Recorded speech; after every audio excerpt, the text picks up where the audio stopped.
Jamais ça. Comme je n'oublierai jamais l'accueil de la ville de Bukavu. Je suis sûr que mon défunt père, là où il est, puis il n'a jamais eu ce privilège-là d'être reçu comme ça ici à Bukavu, il doit être fier de moi et c'est grâce à lui. Par rapport à cette alliance que nous avons scellée avec mon beau-frère, je veux vous prendre à témoin de ce que je veux dire. Pour que si jamais demain je transforme mes propos, que vous soyez les premiers à me maudire s'il le faut.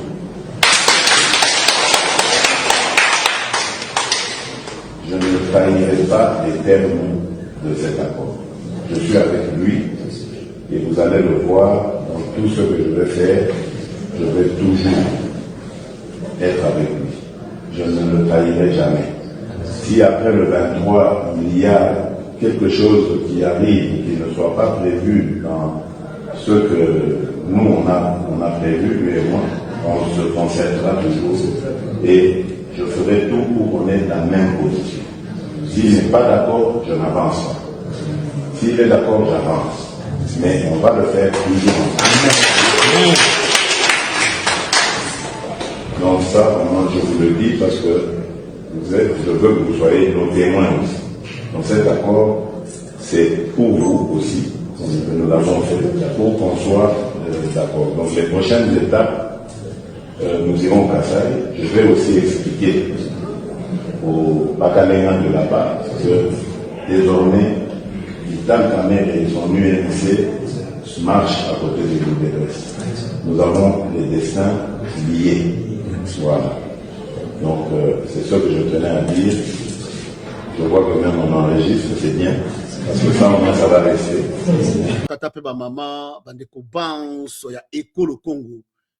C'est encore Claude Moutima. On a émission à Baliangando, Netolobaka, Baliangando, Mokili Mobimba, Baliangando, c'est état d'esprit. Baliangando, ils allaient représenter le Congo Flash, dans toutes les plateformes. Bazak, on a besoin de TikTok, Bazak, on a besoin partout pour l'intérêt de notre pays, la République démocratique du Congo. C'est même passé. Tous les gens qui vraiment émission parce que il y a un problème technique. Merci à trop. L'ingénieur Steve Malungwene, problème ils ont résoluté, mais tu dois que bundaka na moyen de bord parce que boyé kadenge zalaka, tu as soutien te, tu senga kapé bambongo te, tu la rapete mais tu bundaka moyen de bord, na moké to sala, yango isumaka biso tout ça makambo to sala. Mais avec à travers ingénieur Steve Malungwene et qui biso bata plus de 4 heures. Surtout foot à Steve Malungwene une informatique 4 heures zambo rebelle. Ma salle sont gratuit et puis avec la prière, makambo belé donc vraiment, c'est un ami de longue date, Steve Ingénieur, Steve Malungwene, Papi Guéné, Touti Moussika, Toyebane, ce sont nos amis et Azana Mosina Balfafutanda, mais avec Esprit Baliangando, Tochakambo Libosote.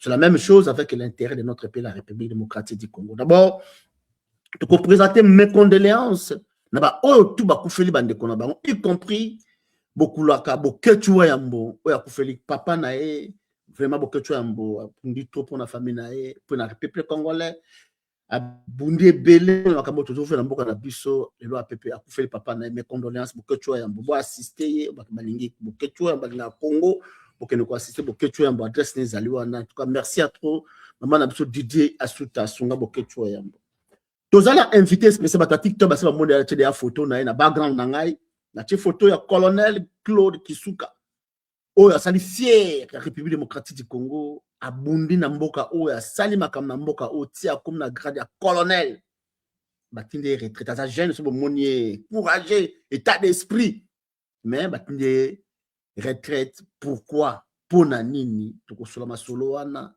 et mboka na biso Congo eza na manque ba militaire manque ba défendre la République démocratique du Congo manque ya tout et pour tout mais yé colonel Claude akosani mpo na mboka na biso akoloba nini na bomezo leka changement ya constitution ye a servir nation oyo yebi makambo ya constitution yebi importance ya armée par rapport à constitution oyo bato tout bakomi kolobela yango parce que baza ba intérêt partisan tomoni président élu Martin Fayulu depuis 2019 bayebi ebe élection azalaki na possibilité to akosima mandoki asimi mandoki te mais atika na position de dialogue inclusif bango tout baboyaki yango baboyaki camp de la patrie Et colonel, anglais très bien, il peut nous expliquer qu'est-ce qu'est le conquête de la patrie. Alors, Makambo, Eleka qui ébélé. Aujourd'hui, tu as colonel Claude Kisoka, à côté de Soka la Mingite, à Wanakatia Zoom, mais avant tout, tu as banana Makambo Otomoni, parce que les réseaux sociaux et lobby ébélé. Parce que un médecin a moutakalisé moi si à salaire que ça là. C'est très bien. C'est très bien parce que les réseaux sociaux lobby, parce que bateau bayaka awa, ton dimama réseaux sociaux té, parce que baza na gouvernement, parce que baza na makambo ebele, ton dimama réseaux sociaux té. Mais aujourd'hui, dimama réseaux sociaux, pourquoi? Et là on est dimama réseaux sociaux. Parce que baka oyo et les kaka anonyme, baka oyo. Naza ko lobela bino, naza ko lela. Et puis dans les larmes, on a petite sœur nanga propre. Petite sœur nanga propre, oh azali gérant affaire nanga na la République démocratique du Congo. Ça la tout seulement comme belé. A kufi na ba circonstance oyo na hôpital ya babenga ngoni ole maman o akufa nani. Maman Olangi. Petite sœur nanga propre, moi na biso suka. Moi na maman nangai. Très jeune fille, courageuse, abotité ninité. Gérant, bien baliangando. Gérant na perdre ebélé. Moi na koufa, trop jeune. Attends, moi na te, abotité abalité ba copain kaka. Ba dépiécé yé na hôpital Olangi. Bandi yé, ba bomi yé, ba boma yé.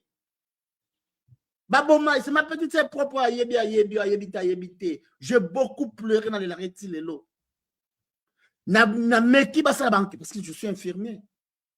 Na basa banquette, va porter plainte que de poisson. Ti lelo. Instance mon côté judiciaire, ba accepter procès. Instance mon côté police mon côté partout. Enfin, tout ça gain de cause. Il y a les qui n'ont pas propre. Et c'est pas histoire. Gain de cause, ils ont été. Justice, ils ont ça les métiers. Mais à moi, si tout le monde, dernière dame, Denise Nyakiro, toute rwandeuse, à ça, il y a un buzz.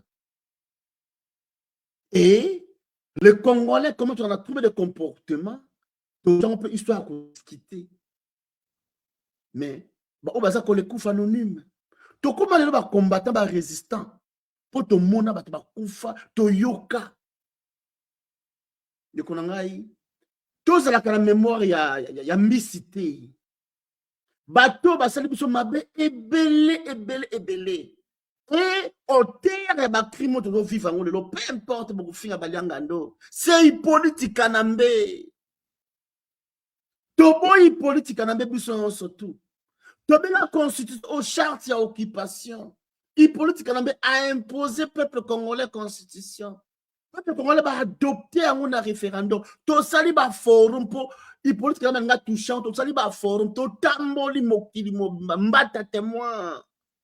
Bocha ba telemina bomi ba Congo dans la fosse commune. Enfin, on va monaka musika te bataka na imulaya ma bumu na bango. Balobi que non, Félix 0% moi na mboka. Soutenir rien. Oui, Tobengani Rwandais. Toboyaki Rwandais a changé de constitution. Pour battre Bakoufaki, Bibembezali, fausse commune à Maluko. Et Félix 0% moi dans Mboka. Constitution, on taille sur mesure, il y a Hippolyte Kanambe. De Konanga, de Konanga, Claude Kistuka, Monomo. Elle a dit costume armée américaine, Basali Ponaye, taille sur son mesure. Et après ça yango amo kena la monnaie ne pona de na le kaina monnaie na changer yango mais costume ça original ba taille yango sur mesure ozuko ka kola ta yango te ozuko ka kosala eloko costume to benga politique Kanambe. Donc ce que ça qui taille sur mesure à politique Kanambe, on peut dire quelque chose de taille sur mesure à Félix 0%, mais qu'est-ce qui lui empêche ya kola ta costume wana asala makambo ke o politique na akoka ko sata la constitution wana et comme problème ba kufa ba bomana tout ça cause la to bomana et ba tamboli comme ko kanga batu ya décider Au lieu que tu rejoindre Bisso, tout un seul homme contre Félix 0% et une politique en voilà, bakabole Bisso. Nations Unies, côté les politiques, côté les Félix 0%, mais non seulement, tout ça, kolobana bino a toloba ki yango, que Félix 0% a changé consort, à condition que tous à unis, to parler langage mboko. Et namoni, Nisi Mosolano, Moïse Katumbi, namoni Hippolyte Kanambe va rejoindre voix présent élu Martin Fayulu. Est-ce qu'il faut pas voir la sous leadership?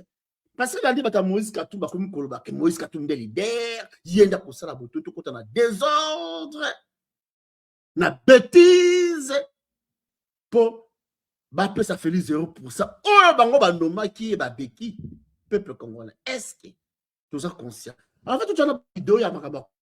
Na homme sa colonel Kisuka mingite, mais tout à l'heure, quelques extraits, il y a cérémonie oyo et les kaki awa na kati États-Unis à Washington et c'est quand on a vu Claude Kisuka azaki retraite, tout à l'heure quelques vidéos bongo, tous on a vu son abino a.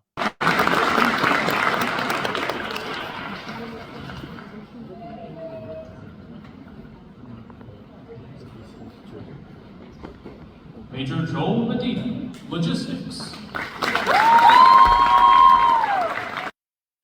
Merci, on est à Kinde Ronabiso, Claude Kisuka, Oyo.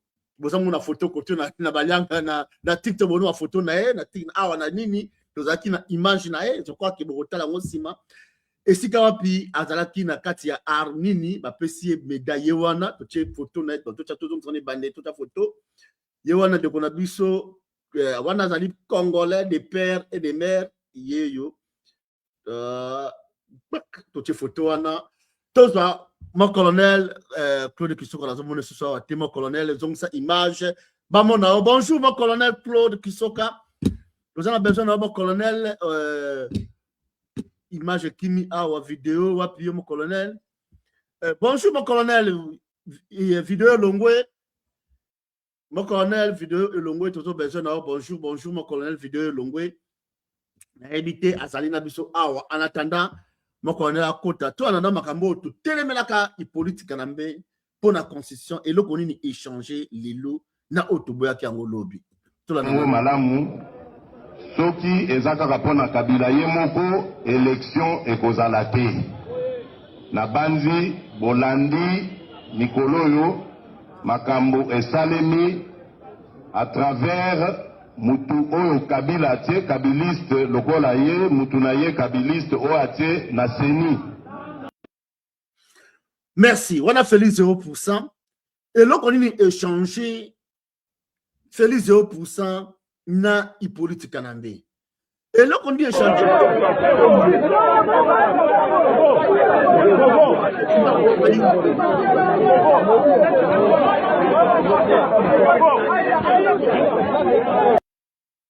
Et là, on a échangé époque Oyo, ma président Eli Martin Fayulu pour le changement à la constitution, na lelo.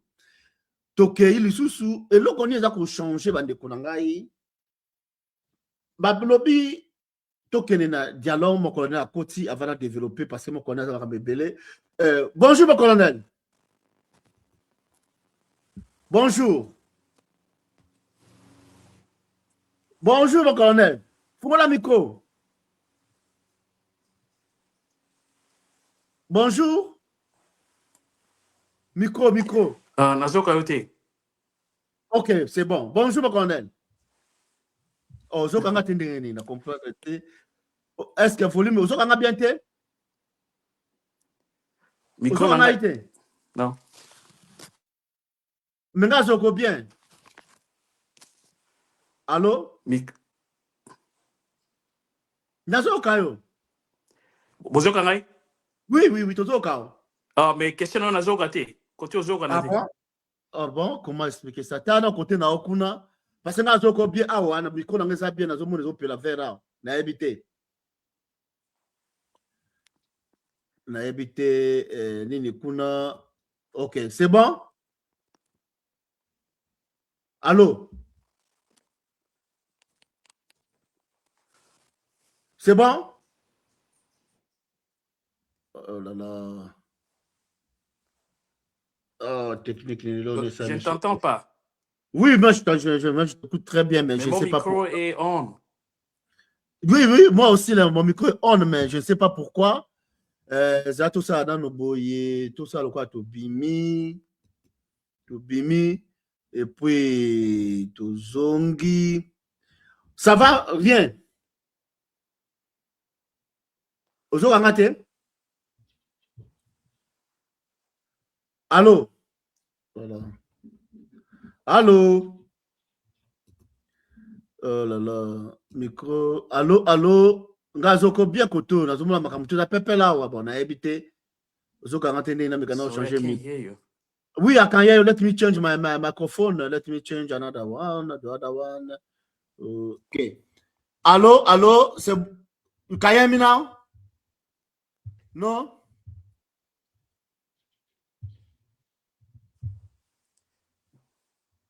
Bon, oh là là, Léon Essel, monsieur Boko. Bon, mais allô?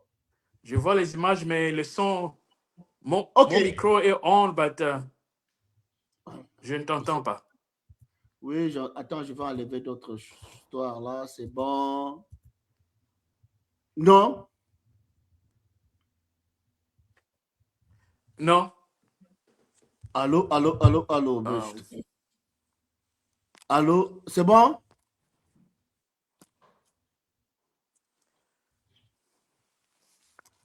Je ne t'entends pas. Ok. Bon, est-ce que Toko, au retour à la wana, moi, ou bien à la téléphone, on a WhatsApp, les autres choses, au téléphone, la téléphone. Na benga? Ben à la téléphone, comme ça, aux à la wana. Bon, Ok. Oh, qu'est-ce qu'il y a encore? Bon, de comment excusez la technologie, tout ça, bon, mon déjà, il y a wana. Beaucoup comme Mungongo Naye, colonel Claude Kisoka, a pour expliquer biso oyo, tout ça koyoka lelo, on a mboka na biso République démocratique du Congo, technologie eza makamonango. Bon, vous excusez biso nano, tout ça kolobela République démocratique du Congo, colonel image eza ma. Alors, bonjour mon colonel. Oui. Très bien. Bon, on a évité image pour cause de le battre, mais là c'est très bon. L'image passée, mais je ne t'entendais pas. Ok. Alors, mon colonel, mon photo, mon image. Bonjour, mon colonel. Comment, mais quand vous expliquez, c'est la première fois que je puis là, on est les réseaux sociaux, expliquer. D'habitude, je ne passe pas dans les réseaux sociaux parce que je suis un officier supérieur dans l'armée américaine. J'étais dans la 82e Airborne Division. The 82nd Airborne Division, c'est dans l'aviation. Je suis entré dans l'armée américaine. J'ai fait 2 tours en Irak. J'ai fait la guerre d'Irak, la 2003 et puis 2006. J'ai fait un tour en Afghanistan en 2013. J'ai fait aussi le deployment en Koweït et puis en Corée. C'était les joint operations avec les JT. J'ai fait aussi 2 ans en Alaska, mais l'essentiel vraiment, c'est que j'ai enseigné à l'académie militaire. Je suis entré donc très jeune, comme j'ai dit. Après, je suis allé à l'académie militaire moi-même pour d'abord étudier les guerres, ensuite comme major. Et après, bon, là, j'ai pris ma retraite après 22 ans de service. C'est un peu ça. Donc, je suis à Washington avec ma famille. Oui, merci, mon colonel. Tu es à Washington, mon colonel. Qu'est-ce qui a poussé aucune retraite? Pourquoi cette retraite anticipée? Pourquoi? Parce que tu es encore jeune. Pourquoi cette retraite? C'est-à-dire que dans l'armée américaine, après 20 ans, vous pouvez prendre votre retraite. Moi, j'ai fait 22 ans. Bon, il y en a qui peuvent rester un peu plus longtemps, mais moi, c'est 22 ans, donc j'ai pris la retraite. Mais la plupart des gens avec qui j'ai été donc, sont un peu plus sont avancés dans les grades et tout. Donc, mais moi, j'ai jugé que c'est le moment de prendre la retraite. Pour moi, bon, là, je pourrais m'occuper d'autres choses aussi, peut-être essayer d'aider le pays d'origine comme je peux. Hein. C'est le Congo donc. Merci, c'est le Congo, le pays d'origine. Revenons dans notre pays. parce que nous sommes des Congolais. Ce qui se passe dans notre pays, la République démocratique du Congo, en tant que militaire, qu'est-ce que vous pouvez faire? Qu'est-ce que vous pensez ce qui se passe dans notre pays? Et notre sujet aujourd'hui, ni Kabila, ni Félix ne peut sauver la République démocratique du Congo. Alors, les militaires vont intervenir, on n'a pas de militaires, on n'a pas d'armée.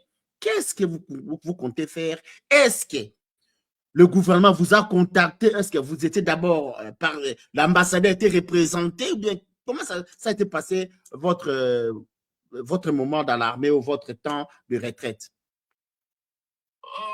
C'est-à-dire que, bon, déjà, moi, je ne suis pas politicien, mais moi, je suis donc, mon expertise dans les security, national security, le problème de sécurité, les défenses, c'est ça mon expertise. Non, il n'y a pas eu l'ambassade du Congo n'était pas venue donc à ça, ces choses-là, à la cérémonie. Mais quant à la question que vous posez là sur le Congo, bien sûr, les Kabila, ils ne peuvent pas sauver les Congo, donc.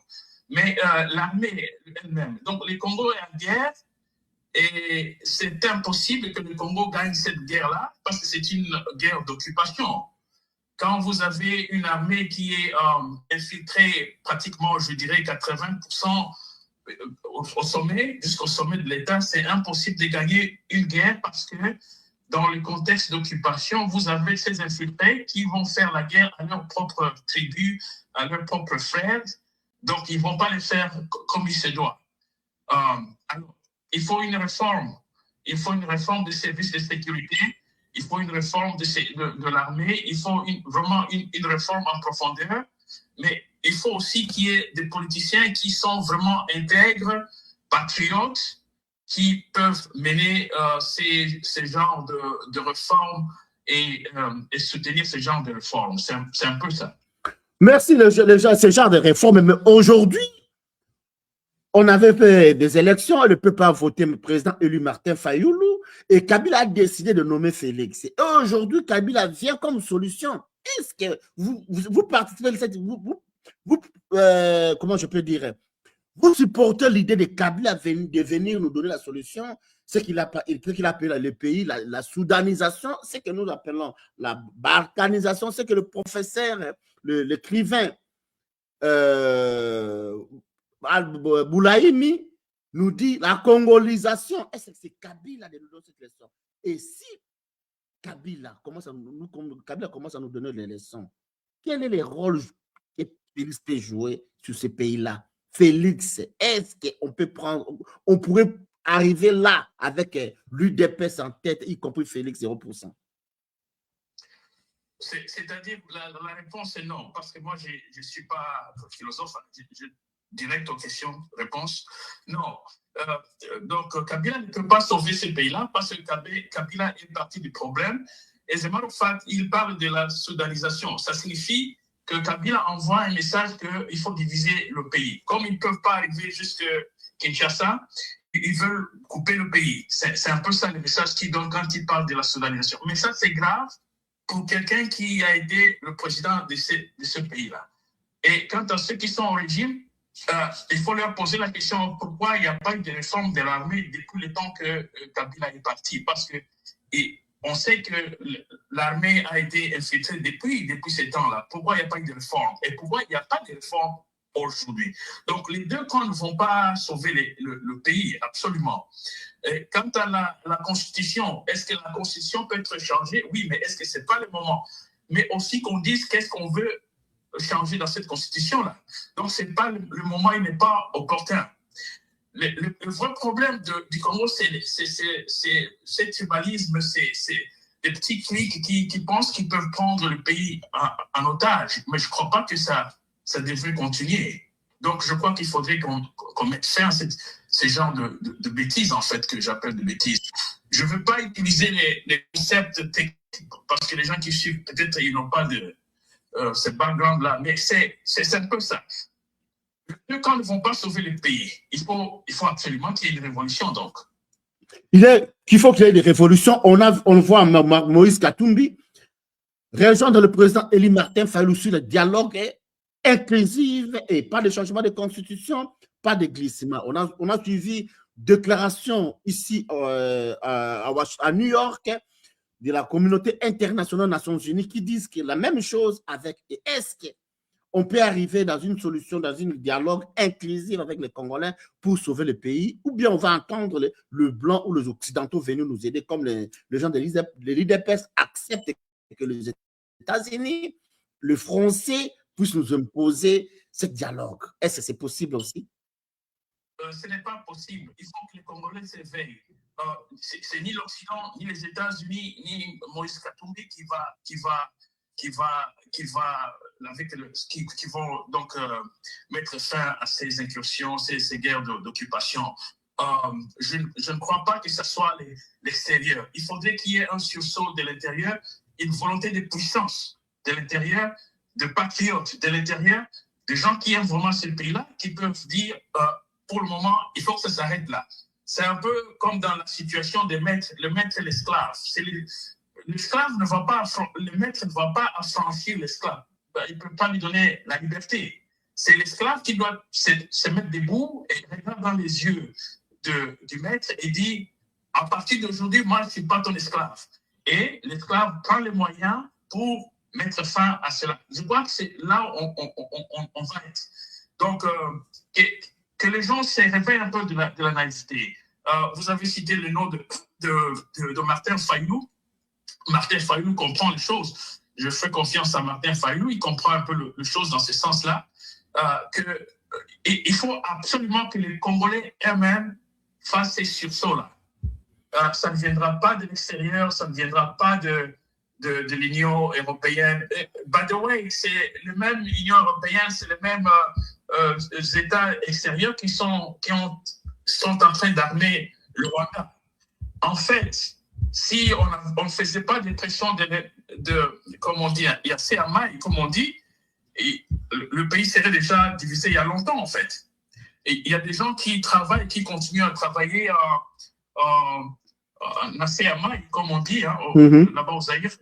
C'est comme ça qu'il n'y a pas encore eu. On a repoussé très fort cette histoire de balkanisation et on va encore repousser cette histoire de soudanisation et on va repousser qu'il y ait les mêmes gens qui ont commis des bêtises pour venir encore sur une table pour qu'on aille jusqu'où.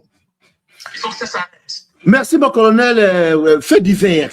Tout comme ça, fait divers. Au monde qui ndenge ni médecin na peso exemple na lobela ko ke nga ko fela petite sœur ba condition moko une humaine ba bomie na hôpital ya Olangi ba dépiécer ba assassiner et puis aujourd'hui on voit les réseaux sociaux ba récupérer situation moko comme grave. D'ailleurs na mito na lo banayo il y a un médecin a été tué, enlevé et assassiné, silence radio parce que les réseaux sociaux n'en parlent pas. Est-ce que on a commentaire à Makamozo le Kalamboka, tout le monde dernière dame et toutes les Rwandaises a récupéré la situation parce que ils ont plaire bango mais bah on va zo kufa ba médecin ba bomba na mulili ba médecin ba bon l'hôpital bango ya ba privé ba bomba ba ko assassiner bango. Je suis l'exemple, je suis le témoin vivant. J'ai perdu ma petite sœur dans ma condition ana au Rolobani mon colonel. Mes condoléances pour la petite sœur mais yo on y a dit que dans ma famille, nous avons des médecins et des infirmières. Bien sûr, bien sûr. Oui, j'ai beaucoup de respect pour les médecins et les infirmières. Mais ce qui se passe là-bas, ce que j'ai vu là, ça, ce sont des crimes. Vraiment, je lance un défi.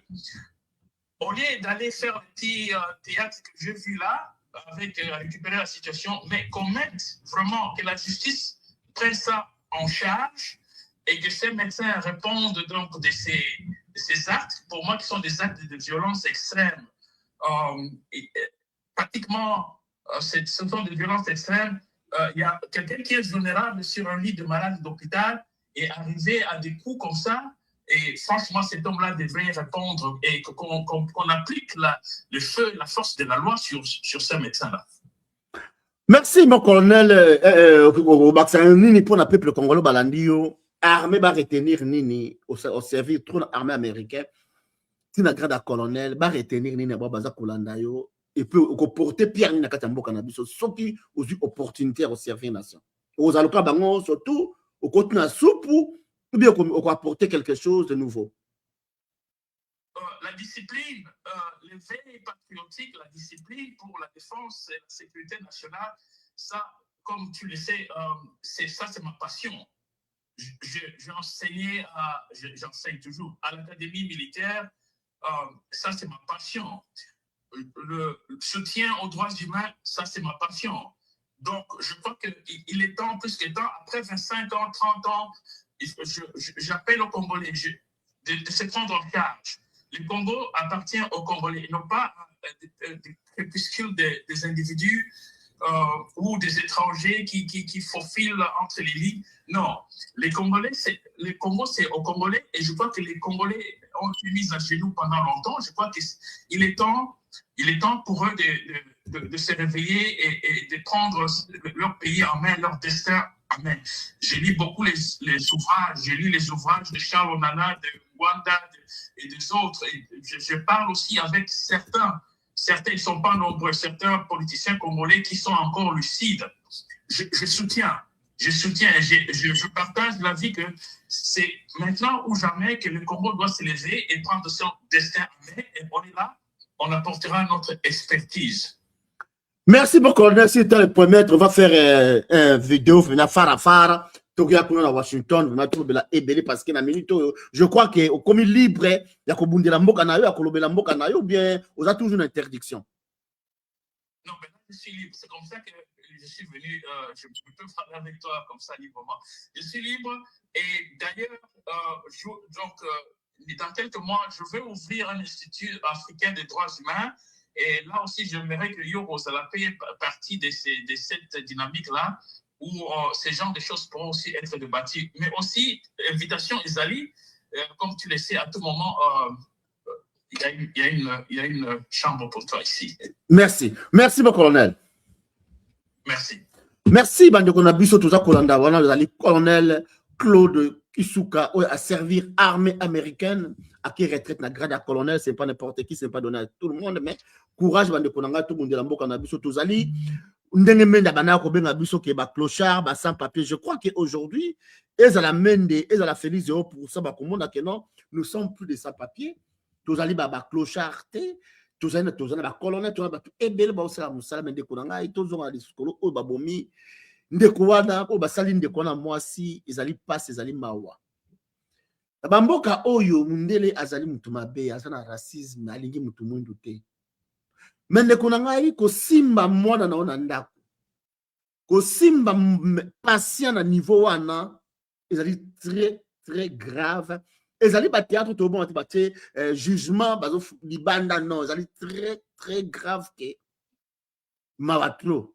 Donc mutu ba kanga ki lobby aujourd'hui ba l'exé pas juge nae ba ni ko sambisa ye. Allez-y comprendre. Mais tandis que ba Yves Badioko ba to ba kangi et eux, ça va temps pour mon juge. Mais cet homme, rapidement, à mon juge, a repris de no guilty, ou a repris de guilty, et après. Et pourtant, dans les cas graves. Nous avons peut-être ça là quand on a un hôpital, ou ayebi. Moutou, a malade, handicapé, exemple, handicapé. Handicapé, ça moutou, excusez-moi, ça moutou. Mais, aussi bien dans notre côté, ozuka kiti na ye na so balikambu parce que bato aso mona ngo eza légère ozuka kiti na ye ya ba handicapé au bloqué à bouger te ils allaient restreinte ça grave on peut perdre la sens na le cas na panel ande komoko basa ko batangu basala kima balobela kima kabo ya mwasi ya pasteur ba lokuta ba boma mwasi na ye anesthésiste. Balobel makamwa mwasi wana na la partition na mission na bida bande konanga na kati ya hôpital tout l'hôpital a licence na ya ko payer ya ko servir établissement a licence na médecin a licence na infirmier a licence na aide soignant a licence na anesthésiste, donc tout le monde a la licence na bino, vous travaillez dans la même place. Mais ce qui est problème est donc tant que vous servir mutu koti, aux yeux kirkom vito, aux yeux Attention aux yeux, tout au kozwaye wana. Aux yeux yango, blood pressure, aux yeux pouce, aux yeux tout au kozwaye wana. Ndeko na ngai, tango zoke nango, et pas ya médecin.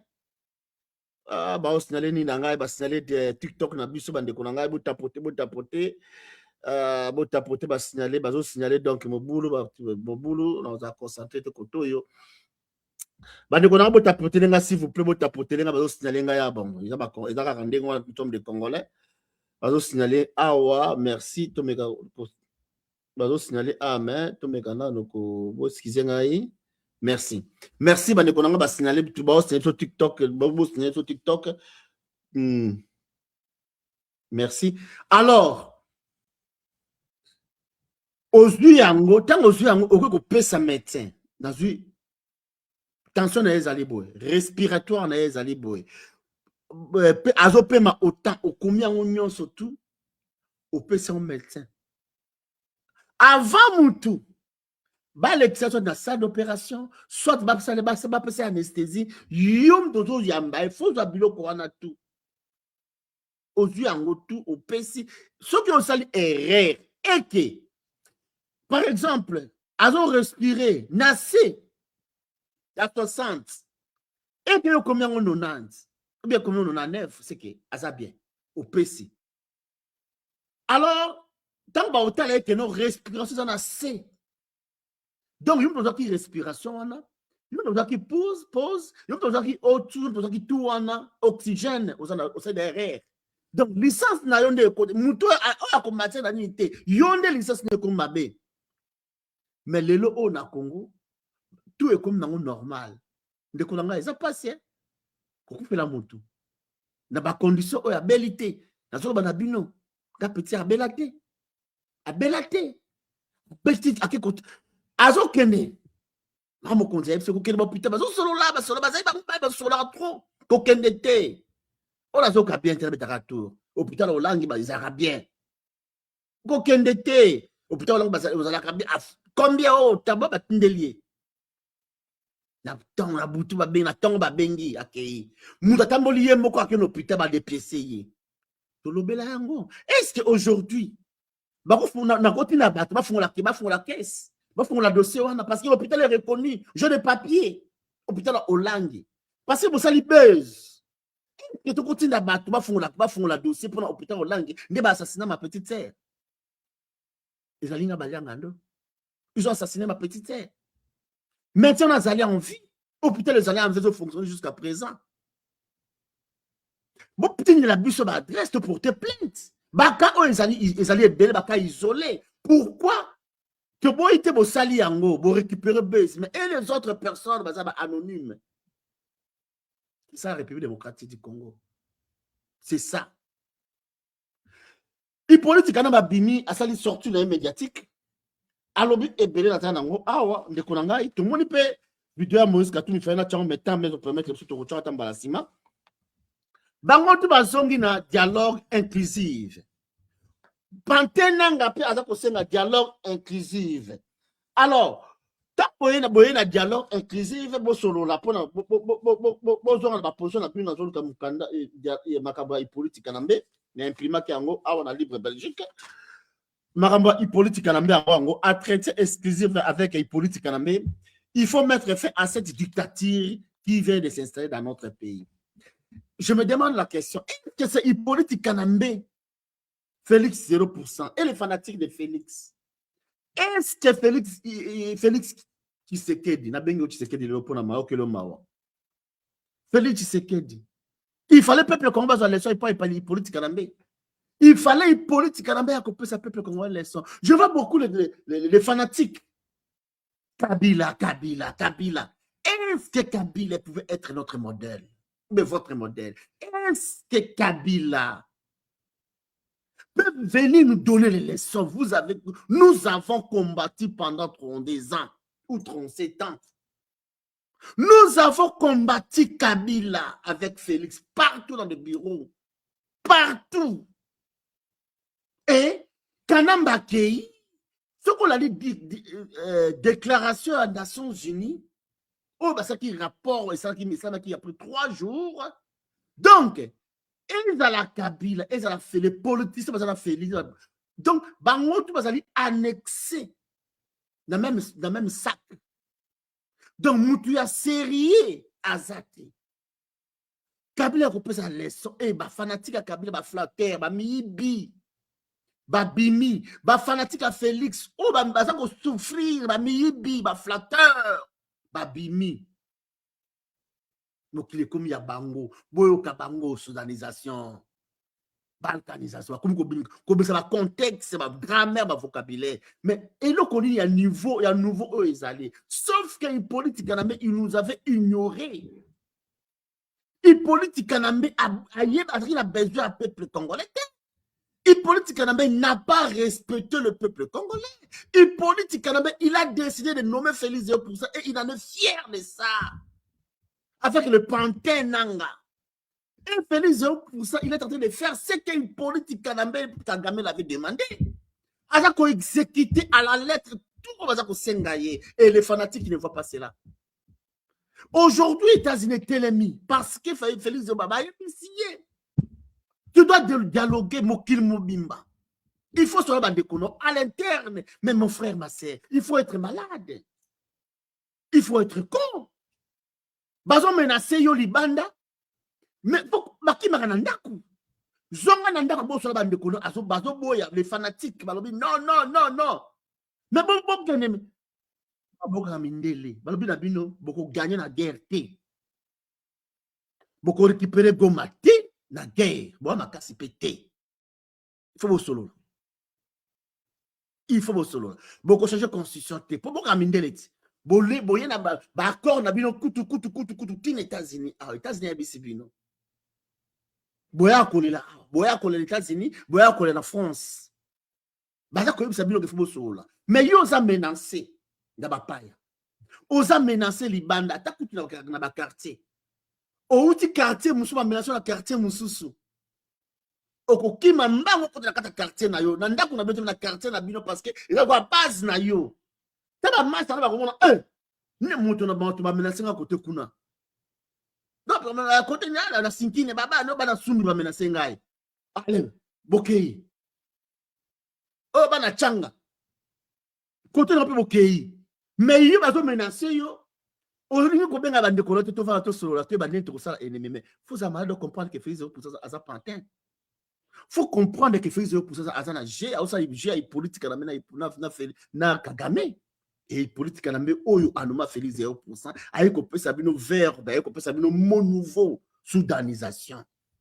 Mais quand papa na biso au terre boulaï na lobe na bino Congolais. Alors na bino awa qu'est-ce qui nous manque Congolais? Botanga livre. Qu'est-ce qui nous manque? Qu'est-ce qui nous manque? Tout le monde va flatter, tout le monde va flatter. Botanga livre terre. À comment qu'est-ce qui nous manque? À comment Congo nouveau? À comment la bino Tchibili? Caricature sur le Tchibili? À comment la bino Souni? Qu'est-ce qui nous manque? Livre, bouton en moté. Alors, contexte, beaucoup de temps à livre, parce que ça Congo n'a commis. Contexte, il y a une politique en amé. Aïe, bino ango, aïe, bino tout bolandi, soudanais, bon, nous comme ça, ma grand-mère, ma français, ma flatteur, ma français, ma mibi. Les gens qui n'aiment pas la République démocratique du Congo. Boyena makambo lo kuta pona kokumisa politique kanambe. Mais papa honoré ngada lo bana biso. Félix 0% a 3 missions. Mission à liboso zali balkanisation. Mission à mi balezali ko blanchir l'occupation na balkanisation. Mais boyoka yango te. Allez, politique kanambe no contexte. Toi Valentin Moubarak ya poto papa honoré nganda. Ndengeni alobana biso to papa toyokani sikoyo natia maboko natia chilo maboko yo okamati voisin otiki porte ya ndako polele na butu akotela biso akoti abomi papa abomi mama soki biso bana oyo totikali toyebi ke ndeko na biso oyo nde akotisaki moto wana tokosala ye nini mama Maleka ozomona nde likambo yango wana.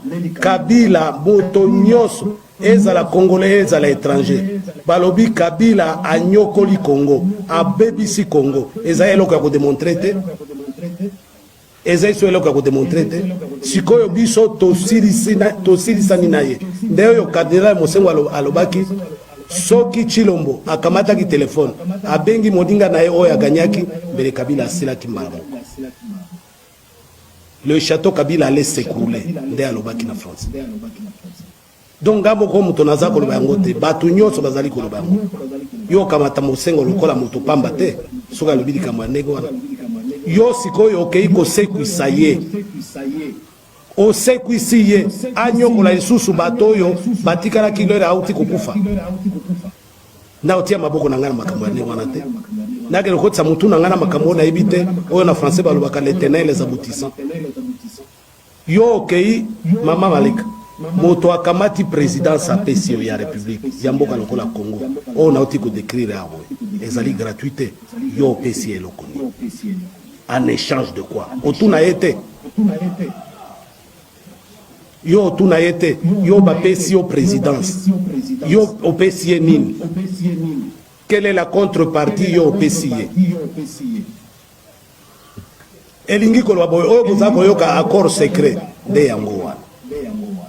Accord secret ezali ba immunité ba pesi Kabila te parce que Kabila avait déjà ça accord secret Hippolyte Kalama lobi na bino alobi na bino ki basala accord basana ngo toloba na bino ça fait très longtemps et Hippolyte Kalama et le Nisimo Soriano ba yiko pesa bino leçon parce que vous êtes des flatteurs toloba ki awa to telemela bato yo Félix 0% et lokoni yo o Kalama pesa yo mais il n'est jamais trop tard. Valentin Bakalobango, papa on aurait un Tolobango chaque jour. Mais il n'est jamais trop tard, Félix 0%. Faites tomber Château Kabila. Vous n'avez pas moyen. Faites tomber Château Kabila. Olingi Kabila, oui. Asa ennemi, oui. Asa assassin, oui. Asa terroriste, oui. Asa rebelle, oui. Asa Moukoza M23, oui. Personne n'a boyango. À moins que la fanatique va boyango. Tout ce qu'on va prendre à Kabila, on accepte. Tout ce qu'on prend à Rwanda, on accepte. Mais tu fais quoi? C'est la question. Qu'est-ce qui nous manque? C'est la volonté ou c'est l'amour de notre pays? Nous sommes des voleurs. Nous sommes des mendiants. Nous sommes des sautés. Tout le Congo, tu as tout comme un niveau de comité. Les loyaux, les fanatiques, les américains, les français, Félix, obligé Félix 0%, faut se négocier, faut solo là. Et pourtant, moi na mboka basenga ki depuis 2019, to solo là to ba sikoyo ba paya ba ko obligé non. Boko ka ba paya. Na soni, na humiliation. Na soni parce que vous n'aurez pas d'autre choix. Voilà. Bozo sala mangungu ba ya kalamu. Dialogue. Parce que on avait fait les mêmes choses, tout ça qui est politique. Mais il débat à changement à la constitution. Moi, je ne crois pas en aucun cas à Kobima Awa, le fanatique, on va défendre changement à la constitution ou révision à la constitution du super Félix 0%, il va se dénoncer, il va si. Tant qu'on a bino, beaucoup de gens en attendent. Bonjour, Maman Koy. Bonjour, bonsoir, Papa Baliangando. Ma tondo mingi pona wayambangai. Timbote na bandeko nyonso bazolanda biso de partout. Ekire Baliangando mobimba pe équipe ya Sanga Malende vraiment longoni na moni lelo. Vraiment ba oto benga nani ba ancien na ba ancien vraiment baza présent de PCC mingi. Vraiment ndeka toloba bitumba o c'est le fait d'alité vraiment le sac on a bino et matondo bingi pona l'intervention na bino écrite na PCP maamo konimbote na bana bo misano ba batikela action espace poto bunda combat oyo parce que temps père et famille eza facilité mais du moins batikela biso temps ya mwana nzambe ya Kongo na bakoko bamona bino à tout moment Papa Baliangando na libota pe na bateko nyonso bazomona kimboka ezali ya biso photo bundela yango na kopesa pe invité na biso auti koleka colonel Kisuka Claude Kisuka Claude Kisuka. Ah, ok, colonel Claude Kisuka, vraiment, matondo mingi pour la présence dans la 4 émissions, Togoli qui a vraiment ozalata espoir ya bana Congo bato toza koluka parce que nyonso baza na kati ya mboka wana bati babosana vraiment tina badata teni bakenda na mangeoire la plupart bien na kobanga alors biloko wana nyonso parce que bakota déjà ndenge tolobaka wana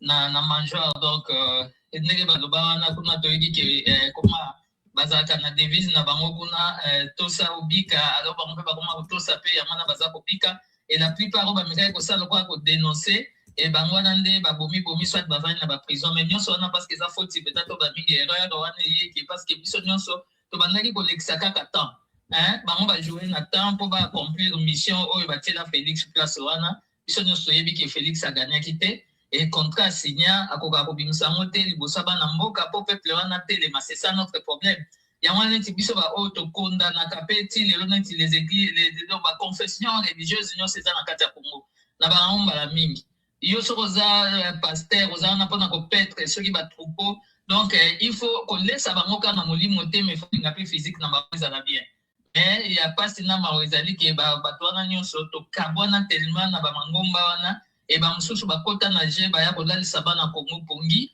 yango wana ti lelo mboka wana eza kotikala ti lelo ndenge wana peuple aza kosouffrir na niveau nyonso mais azokoka kotelema te ke babengana bato wana bazonyokola bango en tout cas losako mon colonel kombo na yo mpe eza no moko programme ya Kisuka bon nakolika peut-être ezala nde yo mpena nde okoya kosukisa mpe ozala mpena suka ya makambo mpona vraiment tozwa nzela na problème ya Congo po encourager baoyo baza kuna na mboka oyo yebi parce que toyebi ke malgré ke osali mingi kuna na États-Unis mais contact na mboka ezalaka souvent mpe oza na bato oyo okoki kocollaborer na bango mpo vraiment kolakisa makasi ya molato bolataka ya mapinga donc vraiment merci mingi pour la participation dans une émission et vraiment bien d'encouragement et matondo mingi soko osilisi kote mosusu mozaka mwana mboka donc quel que soit comment okoki mpe kosunga biso na bitumba oyo mpona mboka wana parce que biso moko mpe mabe na biso parce que tokabwana mingi meme awa na kati ya diaspora c'est dommage epesaka biso mawa diaspora efale tozala lisanga malgré badivergence na biso tozala lisanga mpo tobunda etumbana na mboka mais ti sikoyo tozomona mpasi na mso wana parce que naloba yango main fois awa lisolo ya Perrin Dande ya Jean de la Fontaine ke bato mibale bazotambola na plage awa na koloba neti Kabila na Chilombo Félix Tshisekedi soi-disant bakotambola na plage et bamoni fruit ya mer moko bon moko amoni Félix amoni Kabila lokoti alors Félix alobi ya ye Kabila alobi no ya ngai et tozoluka Perrin Dande oyo akoya kokota wana kati oyo asalaki ntango atuni bango nini baexplike yakamati fruit de mer afongoli ale contenir apesi bango koma baposo apamba alors toza koluka bato ya makasi oyo bakoya mpe bakojouer role wana en tout cas nalobi te ke soki eza kolimbisanga flatterie te mais ntango tozoka maloba bozoloba ntango boya kobimaka na bémission ekosepelisa biso un jour toka ke parmi baoyo nyonso boyaka koleka na émission bato ya mapinga toka mpena ke kati na bino Perrin Dande abima oyo akoya kobengana Félix na Kabila Kabila kokoya kopesa leçon te lelo alobaki o peuple face à soulever bien proposer ba dialogue non ko soudaniser Congo donc papa badianga ndo na yango wana pe congolisation oyo Espérance François Boulayoumi a comment déjà des années déjà en 2000 je crois fin du temps nouvelle naissance pour na Congo alors biloko wana nyonso yango na tozokende mais pourquoi parce que Congolais a distrait donc biso nyonso vraiment to participer na tina point to komi po to sobana pamba soi-disant les grands professeurs bazaki kuna formaté balakisi batangisi nani Joseph Kabila bon to bara Joseph Kabila parce que Congo oyo présentelaki biso ya dirigé na mboka ya ngwana mais toyoka kaza na Congo mususu oyo pe les bench parlementaires aloba tozelaki ke donc ni kozwa un Rwandais toye to pesi Hippolyte Kanambe mais to pesi Congo ya Joseph Kabila eza faute na biso te donc partout elobamaka yango na ntango toyoki histoire wana faut tobanda koapprendre donc liloba nyonso ebimaka na Congo wana faut toyebaka koanalyse yango mpo tolandela yango donc eza lokuta te parce que moto mpenza alingi mboka un soi-disant ex-président de la République allez okamati penza ozonga kalisusu epoke no solola na ba rebelle pendant que yonne mutotiaki wa azana mutamboka pasi na biso ezali ka ndenge otiko bana parce que Félix aza motema mabe programme nyonso bapesaki ye ndenge papa ngwanda alobaki akokisa donc asali déjà na radisi biso 85% etikali ka 15% mpo asilisa yango oyo kombo ya ye moko yobengaka yona donc ya pasi na mawande yango wana parce que ye akite vraiment ke akanisa pasi wana oyo bana Congo bazomona non hein peuple mobima mpenza azosouffrir ndenge wana vraiment ke ti lelo peuple wana azokokotelema te hein moi je regrette parce que na bandeko mosusu ya baprovince mosusu bazowela koloba o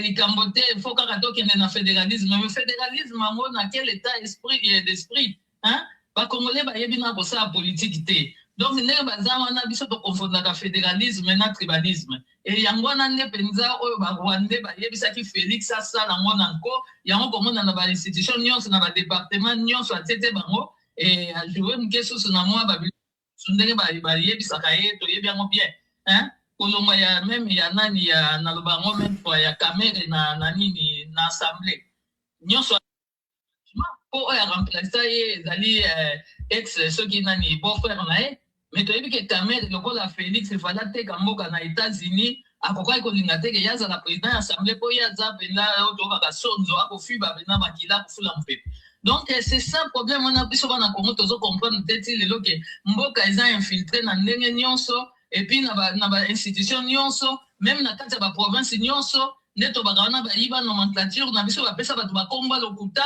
bamosusu babimisa bango to na chaque province hein et toza na barwandais bazali partout infiltration ekoti ale Félix susu aye na likambo ya tribalisme na baluba partout parce que bango ti sikoyo bazalaki kotravaille mpona mais lokola ti sikoyo tokomi na po wana te donc ayo tomonaka Félix bato bazo népotisme partout mpona koprovoke bitumba mpo bango bazwa raison amena oni aya akabola mboka parce que bakongolais tozokana te alors biso mingi mpe tojoue na bajeune batokeba c'est ça maintenant yango na tozomonaki na place oyo tokomi tozokoka koraisonne te mais à part ça mpona nakende na kota suka na koloba nyonso na mpe eza erreur mpe biso bana Congo tobunga mpe tozala kolokama et puis aussi longtemps tolingaka kondima yango te tokokoka mpe kobima na eloko wana te tokanisa bato mpena babundela mboka wana liboso mpena babakamo nyonso basala po tozwa ne fiske liberté oyo tozwaki wana nga nabenga yango indépendance te po so tozalaki indépendant nde lelo bamakambo ya Congo elobamaka na kati ya Congo na bana Congo mpe bana Congo nde badesidaka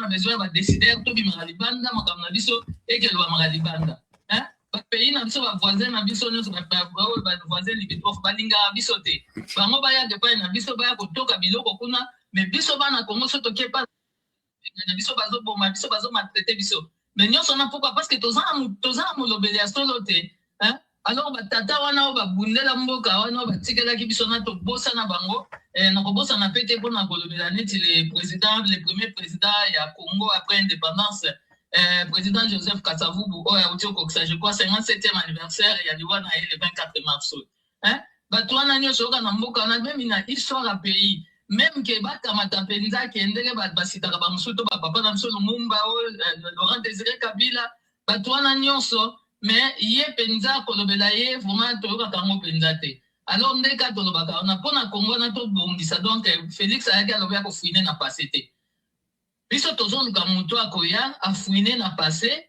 et puis bachange programme ya enseignement baluki bato bendo baza conscient badirige mboka na basalaire selon vie donc possibilité ya mboka eza te ke bato baza corrompu bayaka bapesi bino soki bamituka kotambola bazofuta bino basalaire moko kutu donc eza réalité eza réaliste te fe tozoba réalité na problème à Congo donc eza te bato bazoganye ba 30 000 pendant que na kati ya Congo na bamosusu même $100 na basalaire bazwaka yango te les enseignants non payés bapolicier donc bato wana nyonso bakoti koluna mais nyonso na papa balianga ndo na mbala mingi fo kotiaka eloko oyo Félix ye moko aloba ndenge ke Kabila ayebisaki ye akotia pante na moto ya mboka donc tobaka eza ye moko et puis akotia insécurité kokota na mboka comme ça ye ntango akozonga azonga lokola prince de la paix basi bayebisa biso nyonso yango nabengaki énigme mais biso nde tolingi kotravaille nsima maloba wana te eke totelema biso nyonso lisanga mpo tobunda contre maloba wana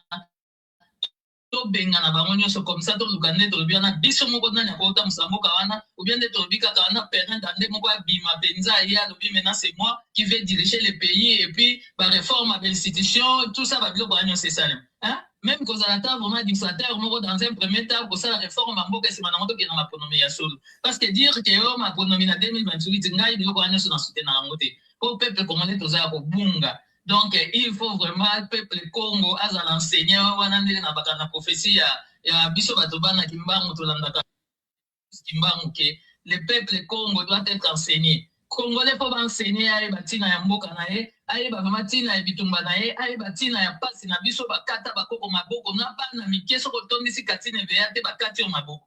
Goma nzama wa mingi ketile lona baka honte la Belgique parce que Belgique penza yem to batiaka metobi ke balma baza masima wana. Oh, batiaka benza ke neti lokola neti ye a dirija kame ezaki na 14 nations na tama na bazaki na sima yoko wana. To yebiango bien so Bernard de ba conférence sur la Congo. Merci. Alors mais biso ban Congo, ce qui to ye koli histoire wana te. Et que to yeba ko bundela bena mboka na biso parce que kozanga ko yebezana de kwaliwa. Ya mana tozo kufa bazo sa biso n'importe quoi. Indien pardon papa walianga no na ko ceux qui satoza ba ceux qui do ba nini raciste mais il faut to lobela dango. Moi qui nationaliste, on est un peu ma bête. Indien, encore où t'es pas Yahouti, Pakistanais, ceux qui tuent, ceux qui n'ont pas mon bazo dans la société, n'a pas wana, ba ina ma papa, ba mususu, mais quoi, ba collaborer bien, ba libanais, ba collaborer bien. Allez, ba tuna ba bazo zo misala, ba tuna biso baza ko engager même bangote, ba saisonnier, et puis bazo tu peux même pas ba soin na bango, donc ba kamnyo sona okufa, o sa ni netali ta bango soki mukete. Toza déjà na kati tozongi na kati ya colonisation surtout économique donc économie en Congo tika sunu maboko na biso te mingi ya kolobezali mais tosenga ka bana Congo vraiment ya solo tozwa kata ya koyekola histoire na biso bato mingi o basovamba mboka na bango bazaka pe lokola biso ezalaki na diaspora alors biso diaspora tosala makasi tosangana c'est biso nde tozala force tosala sikoyo tozala na communication na bandeko sito bazotelema na kati ya mboka wana yango nde tosala synergie nde na lobaka wana yango nde kosala ke totombola mboka wana pe tobengana bapaya wana. Merci. Nzamba lendo pe na ngolu ya bakoko na so bakundela mboka wana liboso tolobaka tokolemba te bitumba o cesser le faisalité. Matondo mingi papa banyanga ndopona oyamba na suki wana. Merci. Merci maman Koina, moni bless veut dire sur qui n'a pas réseau la naissance d'une nouvelle rébellion et Botami à bonjour bal de match, moni sur bleu souvenir Raphaël Kuna TikTok. Bonjour bal de match. Bonjour papa Banyamando. Il y a un aperçu de Sumote, un aperçu maman Koya, un aperçu na Colonel Claude Kisuka.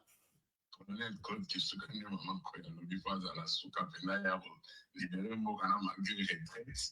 Au moins, il bon retraité, bango. Babo, ma soeur, les canaux, c'est une abisoa. Biso tu devi mapinga ono de mapinga yango lelo basenza na bango poster matei biso mapinga awa na nzo lelo monte bon ba yana no naza toujours la préparation na tso estiza ngai bon na auto ko faire la série na yeba ki très bien la série na biso jeune yo na ningo lobing de kwa kufa ki wana papa ya wana biso ko faire être cher no ya comprendre ba passer yango yo so doit na kana cadre ki mo za bien te yo ko bana na banda so buki hôpital ya Kimbanza ba retraité na yo avant pour futa mbongo na pesi ka hôpital ya localité na banina na mama emote donc il taxi au kanisa no au combien sika ne ba futi mais le comment faut futa na ba kende sika na moni ba de bois wana o nyo surtout ke mbongo na le comité kuna ba aussi ma mutu tene so ba mo is an exercise normal na 21e siècle yo pas besoin de ça la sonne ba tiamu to poto na sango na sonda donc ma comme sur la moni na lo ba non de mususu ezambo ki debi to lo ba un point beaucoup de na préparatif moi tant que sportif na petit occasion on peut pas venir na le côté na nzela direction Mexique nazo inotala match to beta mardi moi suis du passionné à football il y a Congo na bizaira les abisso mobuta mema na coupe du monde soki to sali makasi mardi na 26h déjà to gagner Jamaïque pour la première fois dans la Coupe du Monde après 52 ans. On a pris en tant que sportif, papa bayanga na bino libanda politique peke na na bale mais donc na on devant na lokumu ya 0% donc na on pona makila komoza na kati bana na biso ba pesa kore en plus presque bango tout baza ba binationaux ba botama bango ba sala honneur wana soki to gagner Jamaïque toke na mondial na kotika na sujet surtout na koti ni pona nani Hippolyte Kanambe sanga mawa les va me donner des leçons visualisation azukomba sika papa ndenge sonani ndio na sona kota hiyo so biseka kukite sika ni akoma ya mwana moni déjà que bazali déjà na boula balkanisation mais et commission balkane commission d'organisation tout d'abord ko globana mutaza zoba parce que sur tali histoire à Soudan ezalaki bazawe la intérêt Soudan et Kabwana qui pour la makambo religion côté à est bazali ba musulman côté à ouest bazalaki ba chrétien but il y a conflit à Soudan bazalaki makambo ya christianisme na musulman donc il n'y a même pas histoire. Donc, c'est bon donner des leçons et qui peut vous donner des leçons des alliés Kabila parce qu'il y a créé un monstre où il y a commis beau. Sur la marcasse, il y a tout ça. Donc, même si les gens m'ont dit, papa, on a préparé comment on a mon bout à dire malade. On a dit qu'on ne vient pas malgré tout ça qui m'était, mais et comment il est malade, il y a un mot de ma solo, il peut parmi les bateaux, il y a un tambour là, il y a le coup à l'époque. Mon bout à malade. Alors, Kabila le père aillé, à mes gars qui m'ont réanimé, à mes malades, à moi, qu'au bon année, on est 5 là-bas, ici, moi, bah, l'homme, on côté à 5 ans, à zone qui congolais, à les barouaner, à bibi, tout le monde, à Joseph Aye, c'est quoi, à mes malades, ou à la salle, il y a émergency, pendant 18 ans. Avant que malade, ou à la bouma, zo salle, zo pané, mi chopo. Allez, à mon avis, on a qui na continue dans la salle de mort mon boulot. Allez, Félix n'a yé pena comment on apporte la salle de mort pour tout le monde. Parce que biso tout le monde a fantir les autres canaux. Tout biso parce que on bête la Joseph Kabila kana mais beaucoup donner des leçons dans cette émission à côté d'une émission de comment on pied pour le biso là dit. Avant la ligne mo d'abord le ballon mais c'est que quand on a bango va y va qui Martin Fayulu yango zolanda bango conflit bandaki wana so Kabila ngabi maero alobaki ndenge pouvoir pacifique so bapesaki yango na moto aganyaki lenso lelo tonga tolimbisa et tonga tobeta basola rwandete quand même à organiser ne fût qu'élection pour les Mobutu ezalaki ba 90% banini mais ya organiser presque élection malgré tout ça qui pression en 2 ans moko abakisaka linga bokende mais pression na biso permetaki à organiser élection oyo Moutagania qui a yébana qui doit trouver la Congo et Bana Kiwana. Alors, si on lobby bien changement de constitution, constitution les a déjà bien été. Ce qui tout l'ina qui a monté d'abord, les a qui taillé la mesure à belligérant. Moutagania n'a pas de rien. On va voir les Banyamulenge, au Félix Sagan à Londres, à Zobaba Congolais, Bazaba Congolais, tout le monde, puisque la cata.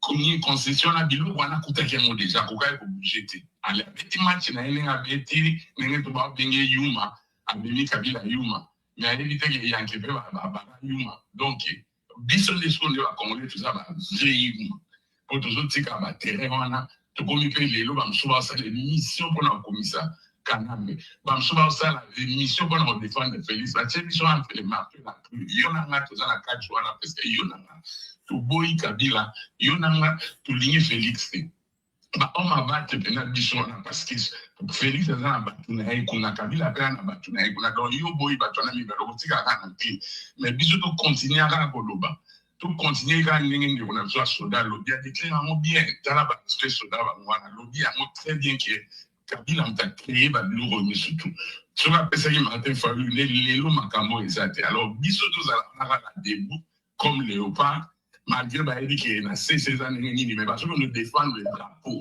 drapeau on a tout défendre na mardi na Mexique yango wana biso après combattant toujours aller la ni Kabila tout Félix Sotana lokumu ya Congo total on a bateau balié ngwenge déjà te balié konini tengelete balié ndakalate total on a ba patriote N'est pas balianga no toute sa vie je te dis biso yo na ngana beta moi somo na ngukunda serna ninga ya mystique na bandi ba benga ba bi dinge sai kwazo ba awate suka kuna do iyo pena même na voix osa détecter ah pour se comprendre que le belio to lo baka yebi déjà voir au combat kuna ni donc le biso ne to tv ne soit en danger on a mboka wana surtout bino bo bisa bilongi biso to be mana so ba ego à l'ombre bino bisa longi ya tant maman ko ya lobaka na pesi lo sako pesi merci na moi si na yo batikela biso tant na sebela na parole wana mi do batikela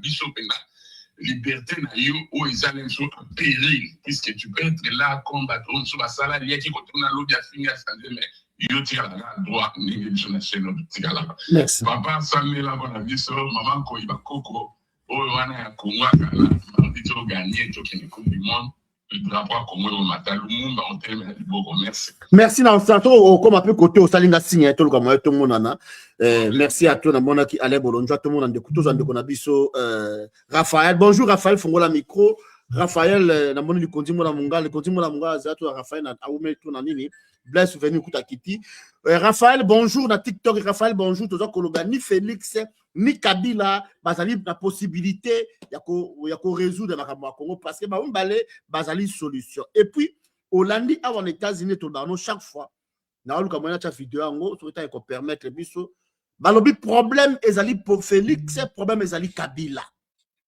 makambo Félix sala ki Kabila zo sala yango et puis baza ko obligé bino baza ko obligé bango dialogue inclusif avec moyen il faut élection et ça en 2028 est-ce que na Kinshasa kuna Raphaël bosu balobana ndengeni ba camoufler yango ba bombi yango est-ce que peut pas yebi makambo oyo États-Unis et lobina bango na France lobina bango na Nations Unies. Bon, de toutes les façons, bonjour d'abord on a passé tout basé dans le panel moti. J'espère que maloba oyo États-Unis na Belgique balobi que élection à 2028. Bonjour Kanga, j'espère. Baso comme qui mou baso landao. Oui. Les maloba oyo population azoloba parce que moi je ne vois pas le Gardez écoute on a soit aller bolonjo gardez écoute. Yaloba. Oui, moi je bolonjo gardez écoute Raphaël Loba. Non, je préfère qu'on puisse en compte dans bolonjo et puis merci. Allez bolonjo bonjour, allez bolonjo bonjour. Merci à toi allez bon atinelio lien na nini okota na Zoom mais na moni okotite bon tant que vous pouvez zater. Allez bolonjo Hollande makaboza koleka awa États-Unis bandimaki parce que bandima va sanctionner Rwanda à condition Félix ça sa élection te à ça dialogue inclusive mais par magie par miracle babimisi contexte il y a changement il y a constitution oyo ba créer yango sika na ba accord ezala quitté ozo bangela nini ozo mona nini na ba aventure on a fait ça par rapport il y a deal na ba sénégalais américain na ba rwandais. Bon, on a évité l'élément de Sikaïe, mais ce qui est vrai, l'application est accord au bassin qui est à Washington, et aussi la réajustement et aussi la réforme. Parce que pour Wana, ils ont qui signé en violation de nos droits et de notre constitution.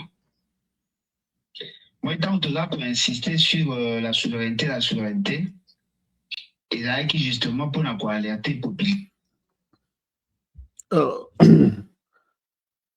Allez bonjour. Atchenga la pause.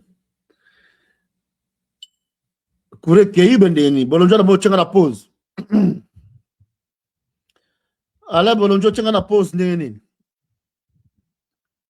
Oh là là. Kure kei bien comment? Atchenga la pause na éviter pour na nini. Apparemment, nous avons un réseau. Une fois, de Konabiso Raphaël, na mon appel condi mon mongala, na habité Kourekeyi ou bien d'engeni. De qu'on a partagé émission à YouTube et partagé na TikTok, to la République démocratique. Allez, bon, le Katake. Oui, na lobby, ba composer la culture à Melengé. La race, le maman, ba lobby, après, oui. après ce événement il va continuer l'événement après bazonga mutu nyonso ayebi Congo ezala boye ezala biloko ya basaison moi quand on est insisté makambo ya constitution makambo ya accord c'était justement parce que toyebi que derrière ça il y a des calculs oyo eza mabe contre biso to reconnaître yango que l'accord wana oyo basignaki eza aux antipodes ya philosophie ya constitution. L'application na yango ekoki kosalema te avec cette constitution. Parce que constitution oyo eza na ma question oyo eza korelever na souveraineté à peuple. Seul peuple nde akodécider. Alors makambo bango balingi basala ekosenga il faut que peuple banda kodécidaka. Siko bango souci na bango ezali ya kopesa plus le pouvoir na président que na peuple pour que ya banda ko décider au lieu qu'il va organiser un référendum ya banda ko décider mwende basalaka mambo ya état de siège au lieu qu'il va pour chababa ya chaque fois après 15 jours ba ya vite yo zo décision pendant une année salaka na yo soko projet biso to tikeli au pouvoir c'est ce qu'ils veulent faire. Ça, c'est ce qu'on appelle l'absoluté du pouvoir. Et donc, il y a des débats il y a des débats existentiels. Il y a la question où peuple congolais à prendre des sciences. Il faut atteindre les mailles. Ce qu'on passe, c'est ce que les alliés que dans les débats au Congo, il y a une communication de orientale. C'est-à-dire, ceux qui ont l'essentiel à la chaîne à Congo, et là, ma chaîne mingi proche à pouvoir. So, bango balingi, babanda ko benga kabatu, ba poser bango ba question, ba formuler ba question dengue ba konzina bango balingi, makambeza aborder. So, voyez non, pour ou contre les changements à la Constitution. Vous comprenez? Pour ou contre la non. Et là, la question mal formulée. Donc, balingi va conditionner ba la marque. Et là, ko ekozala pas si pour na biso. ezali que bato baza lelo bakoki kolungwa na accord te en même temps baza astreint ya kosala nyonso baappliquer yango pour ne pas s'exposer. Ils sont prêts à violer la constitution, le droit souverain, les lois de la République, l'essentiel pour na bango ba sauver le meuble ne baoloba et puis pesa bango possibilité à négocier pouvoir. Donc c'est juste ça. Merci. Allez, bonjour, c'est petit. Na contexte moro boy na quelque part na émission moro contexte on a évité na CP na on m'a cassé chose qui en wapi. Est-ce que supposons que bango ba changer constitution en co, ba ça makamba en co et qui est arrivé que ba sali ba changer constitution en co. Ba ça ba ça. Est-ce que pantenanga azuna c'est le contexte na wana pantenanga a brandi constitution na kena koto yo ba komba rebelle ya komi a commis légalisé, a comme légal, parce que ça a protégé la Constitution. Est-ce que écoute ça, le mélo Gandengouan, tu as humilié, mais tu as par rapport au combat 37 à IDPS. Et pour qui que ça, ce qui intervention, il y a un autre État, il y a une grande puissance et salité. Vous comprenez? Parce que dans la nation talibien, et locaux ils ont intéressé à pour l'élu à Washington, ils ont parti est. L'essentiel en matière où en matière stratégique, ils ont parti est. Alors, ceux qui bango, qui ont parti est, parce que Mitumbeza l'élu à moi, Mitumbeza, soit Basangisi Congo, pour qu'il y ait en matière, ou soit Bakamoli Congo pour qu'il y ait en matière. Et si on a un Congo dans la Monco, on a dans mi balé, et là, ceci n'a biso. Et là, ceci, il y a Bakuto, Bada Libandate. Bah, étranger, ceci n'a pas moi, il y a la maîtrise, il y a zone place matière. Ce qui va connu qu'on soit un mot, n'a bateau, bah, na est, bah, rejoint. Ce qui va rejoindre un mot, n'a bateau, bah, na ouest, qui va s'en Congo, bah, rejoint. C'est quoi le mal maintenant, Ezali, na kati na biso, bato ya koto ya ngambo ya baoyo bato ya mutupasho mpona bango baza kokanisa ke bakalki na bango nde kofragiliser de l'autre côté Oh, ce que tu bien. Baki Yangambo Kuna, Bazako profiter de la faiblesse à côté. Ce que dans la pose, par exemple, pour changer la constitution. Vous avez vu déjà que le contexte a changé la constitution dans la moitié. Parce qu'il y a une bonne partie à comment ils ont occupé. Vous avez vu déjà que l'élément est belé, ils ont verrou pour ne pas faciliter les étrangers, les nationalités, les étrangers, ça dit, les pays voisins, les Saraki, les Congolais, les nationalités. Quand vous avez la révision de couture, le changement de la constitution couture. Techniquement, couture aussi maté. Techniquement, couture aussi maté. Pour Simba, il faut qu'on ait la Mobimba. Parce que si on veut changer la constitution, et que la zone moussou c'est dans le contrôle de la binoté. Et la critique est que la binoté est talibane.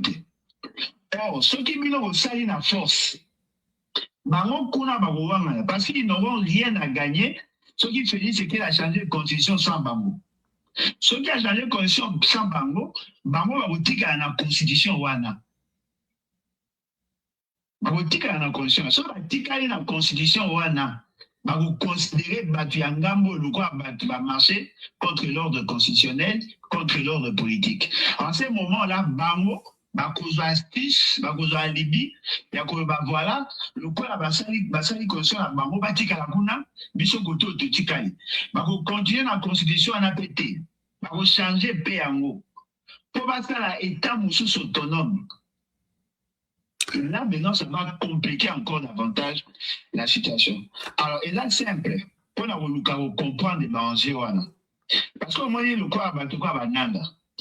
La n'a pas mini n'a pas mercenaire. Madame bateau bao sala pour n'a pas guerre la cop. Moi, nous avons ok musala. Usali musala pour zongo sali ba YouTube na ba TikTok na. Ba mo pour na bango. Ndenge yoke na musala et pas na bango musala ba la guerre. Baloua ba coopérant ba mercenaire bazala ba guerre nyonso pour na mitu na bango ba yebike na guerre ba gagnera plus soko tali l'essentiel ya ba marché au Rwanda salata et sika bango bazala occuper espace bazala ko exploiter ba matière et là ko passer ils s'enrichissent ma casse parce qu'ils ont le contrôle de tout. Il va fixer impôt, fixer taxe, il va gérer le marché, il va gérer le mouvement, le flux, il va gérer. Ce qui m'a loué dans la rébellion, dans l'agression, Félix. Et ils n'ont rien à gagner, Félix. En ce moment-là, ils allaient priver avantageux pour la Maroc à la partie. Et puis, discours, il y a Kabula, Baswaï, les restes des Congolais, sous erreur. En ce moment-là, un discours au même. Takuna balinga bisote, madame saboté, madame balinga bisote. Ils ont kende, ekozwa, ekoambrasé, parti nyonsoana. Ce qu'on a même température à Katanga, au moment où on a belé favorable dans renversement à pouvoir. Bala kolinga Félix Sécurité pour Azamabe alinga bamote azako tia bango mal à l'aise c'est comme ça mutu moko yé et comme malora mutu anda za sauveur na bango. En ce moment-là, ça crée une scission de l'est à l'ouest. Mais allez bon le coup là comme le barbaya qui n'a pas accord dans bango États-Unis nini. Alors, le États-Unis, il y a une communauté internationale qui a imposé un dialogue inclusif.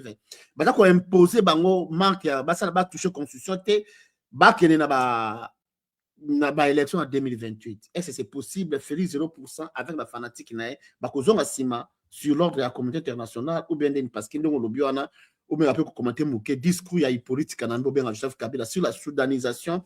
Pour nous, il y a une importance parce qu'il y a un problème comme Félix Zéro, pour savoir qu'il y a un problème. Ou commentez nous.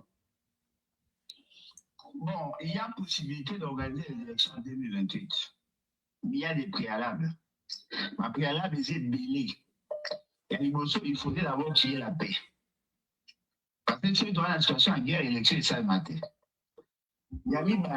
Il faudrait un consensus sur le système électoral. Parce que il faut changer l'animateur et la CNI il faut qu'on change la loi électorale, il faut qu'on ça un calendrier, qu'on ça un plan de trésor, un plan de décaissement, pour ça na niveau il y a un budget, qu'on mobiliser les moyens, et puis qu'on passe dans un processus il y a caliboso tel que la cartographie, un plan d'action opérationnel, pour que vous comptez en 2028 qui est élection. Or, pour la réforme, le consensus est au Sénat.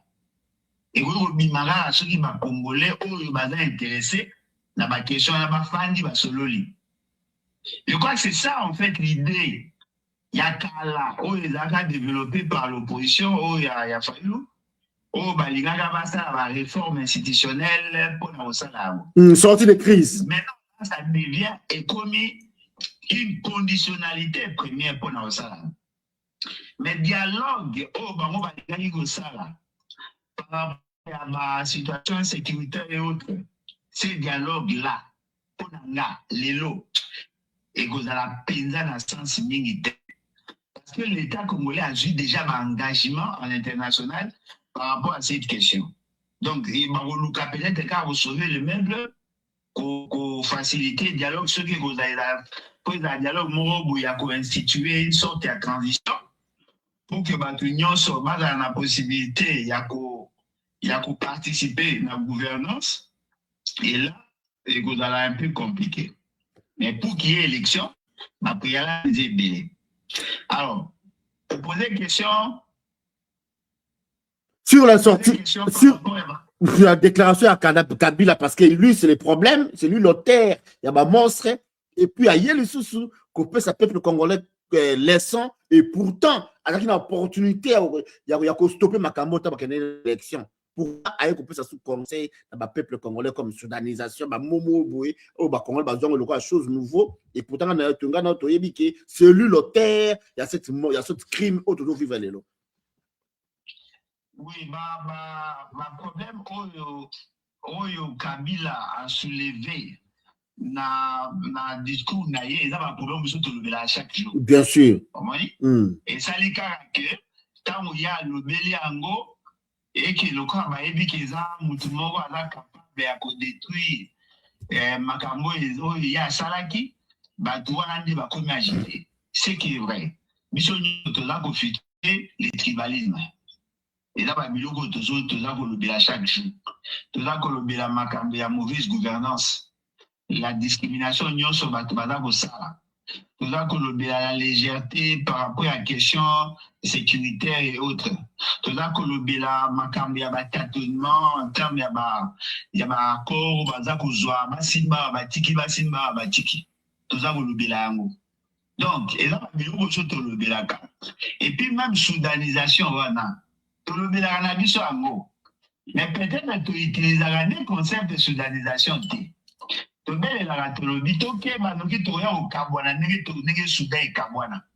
Et là, balkanisation, mais peut-être à utiliser le concept de soudanisation, mais ce qui est vrai, dans le contenu, il y a du bon. Et là, au moment qu'on a ligne, tout réfléchir ensemble, on a évité ceux qui n'ont pas bien compris, mais l'essentiel est dans le bagage où on a localisé. Mais on a vu que dans le discours de Kabila à lobby, Nathan Moro Boy Bakatange, Bazaki na likanisa kolongwa na Congo. Bolanda est bien, Bouta na ba texte na ye ekomami. A bien, c'est à une période, les Katange avaient l'intention, il y a Kaboul, il y a kolongwa na Congo par rapport à Matambo, on va se pilater. Apparemment, il y a na ba tous des ba salike, ba Congolais wana ba kabwanate. Quand on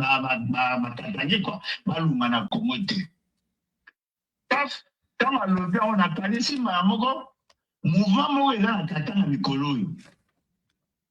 Mais ils ont remarqué, moi, avec la rébellion à Katana. Toi, on a sali intervention, na bango, sali déclaration na bango.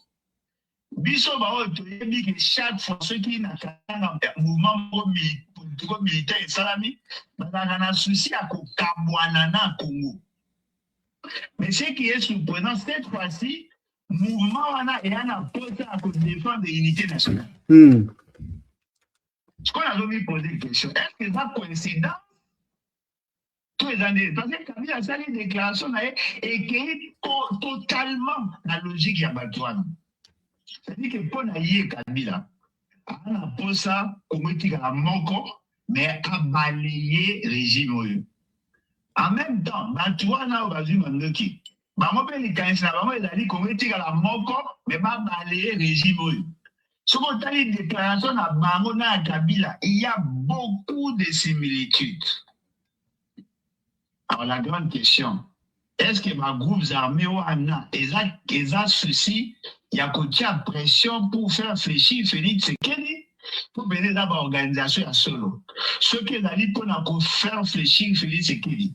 Est-ce que Félix Tshisekedi a eu un langage Yamiduki?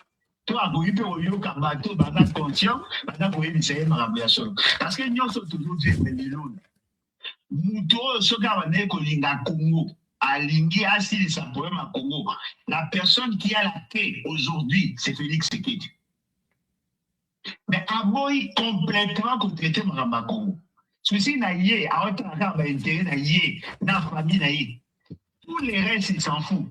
Même lorsque vous lui dites, non, il faut faire ceci ou cela, il y a comme du matin, tant qu'ils n'ont pas d'intérêt n'a été. Et cela fait que les frustrations, ils ont comme matin, ils ont continué comme matin, on a peine à maîtriser les lourdeurs. Donc, ce qui est à l'obinanga, et qui risque la soudanisation d'aller, n'a pas hésité à t'embouqueter. Parce que dans le monde, on a des corps, on est en maison de tambola. Dans le monde, on a des frustrations, on est comme matin. Dans le monde, on a des tensions, des incompréhensions, des liens sur les matin. En tout cas, c'est fort probable. C'est vrai que les Américains peuvent intervenir, va se retirer, mais la tension va continuer parce que le vrai problème n'a pas été résolu.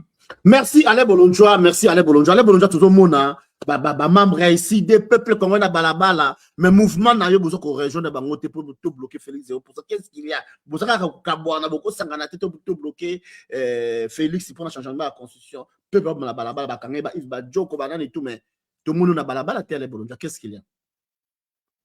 Ouais, mais tout le monde la Congo, Alain Bolonjoa, c'est nécessaire pour le monde, c'est comme le la Congo. Ils ont des pas bien ça yo. Ba invité yo. Et dans ceux qui vont niveau ça l'organisation na bino, au moins que Batumsu va encore apporter quelque chose pour bien vivre. OK. Pour solo pour organiser ensemble. Peut-être que si Kabino besoin d'un fort et puis si et combler faiblesse na maman. Et si Kabino maman va fort, va combler faiblesse na bino. Et là la bouille. Et là la terre yo fandi au décider na marque na yo, au d'ici va te yaka et si mate. OK, merci parce que l'andao Raphaël Raphaël Yves Badjoko la prochaine fois bo beng sa bato ya Alain Bolonjoa bo sangana to bloqué.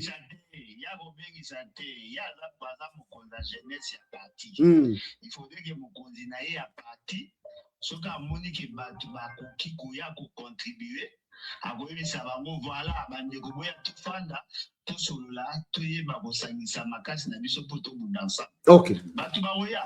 Merci. Là il y a des jeunes na biso à partir non et voilà les organisations politiques ba fandi ba sololi ndenge ba salaga na rasop. OK. Dans la période de Tshisekedi ndenge fait ça les mains. Merci. Le président jeunesse a organisé l'activité, ceux qui vont trouver un bail après, c'est payé pas un bail.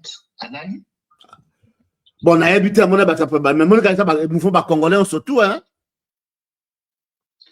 Ah, ceux là, congolais surtout, c'est bon. Merci.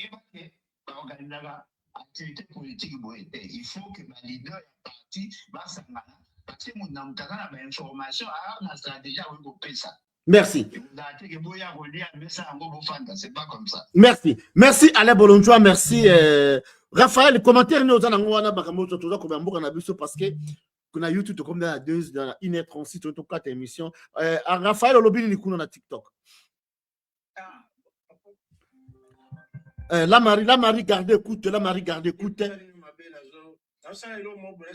OK, merci Raphaël. Bonjour la Marie. La Marie, bonjour. Ni Félix, ni Kabila, Bazali bako apporter solution à la République démocratique du Congo. Olobini ni la Marie, ça fait très longtemps ma fille bien-aimée. Olobini.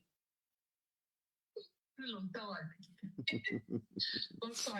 Bonsoir. Bonsoir, bonsoir peuple congolais, bonsoir bandeko nyonso bazolanda balianga ndo isika nyonso na Facebook, na X, tout comme na TikTok na forme Trump, toza koleka kuna, toza koleka partout. Na TikTok bo tapoter. Bazo tapoter, bazo tamoni elle na grâce bazo tapoter wana.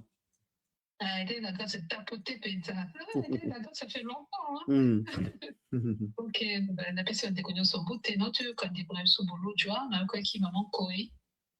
Mais qui papa bat de match, on a pas de bousson, on a quoi qui était, mais il paraît que ça qui colonel. Colonel congolais a eu retraite aux États-Unis. Au monde on a Claude Kisuka a eu retraite.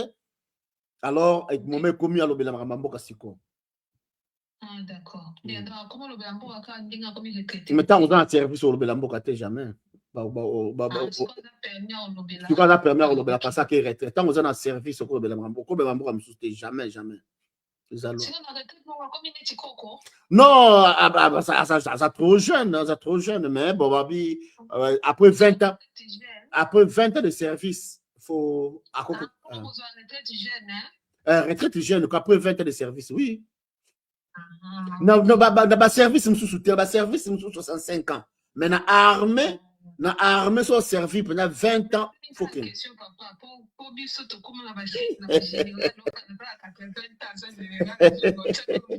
Tu as 20 ans de service au Kenya.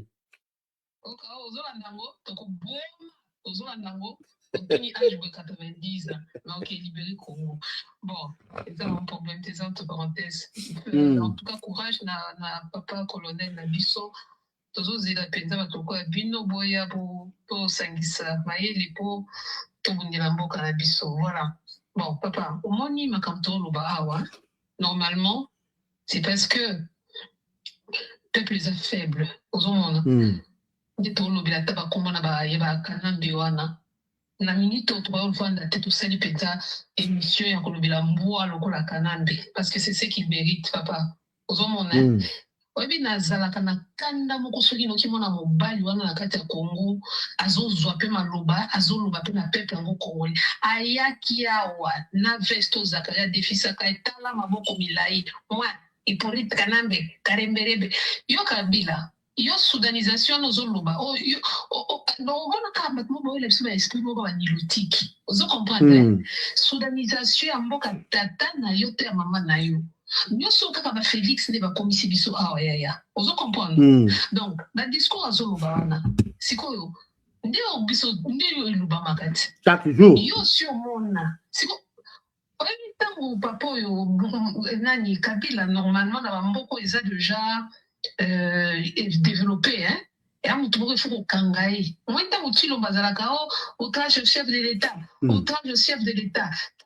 Bendenge kaka lobaka ke aluka ceux qui 9 personnes, ceux qui 10 personnes, ceux qui combien 15 personnes. 15 personnes à Monaten. Pas bon ça Congo, on a rappelé 0%. C'est pour la population mobimbaana. Aluki 15 personnes à Monaten, c'est que mboka ne et qu'on a lié et ton dit kaka na ba bololé na ba bololé. Vous comprenez? Donc lié pour attendre autant aussi ça tu vas brevet na ya zo zo ceux qui voient personne qui ne quand ça tu vas brevet na quoi que Égypte du koto des insultes que l'on a loba des insultes ya na mboka penza ya makasi mais bakanga et outrage penza la nation et ça au chef de l'État mais à la nation.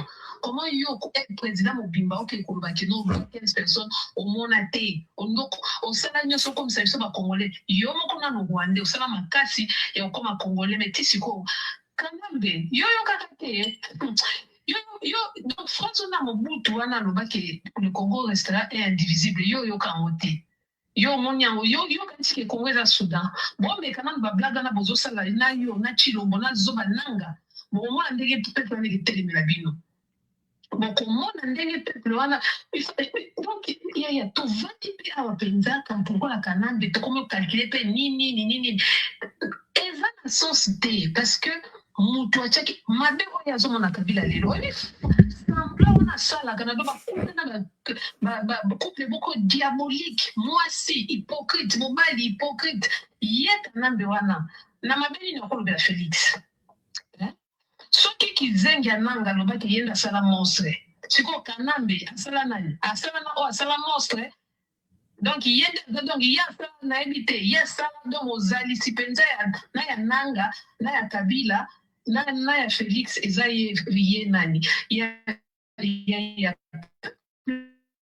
nini yo bato bakovanda kaka moko mwana moko soki ya 71 soki ya combien avanda asakana kana peuple bimba ata bino moko makambo David asimaka mandoki elabiki nani ko azo donc mobali na kotelema keno nani ko azotambola azofinga peuple ya Congo aza te donc tomoni donc Kanambe na mboka na komi lokola Goliath ozo comprendre yaya kotula biso te Kanambe na mboka na za sumutu mpenza akoki kofungola ntango moko aloba lisusu.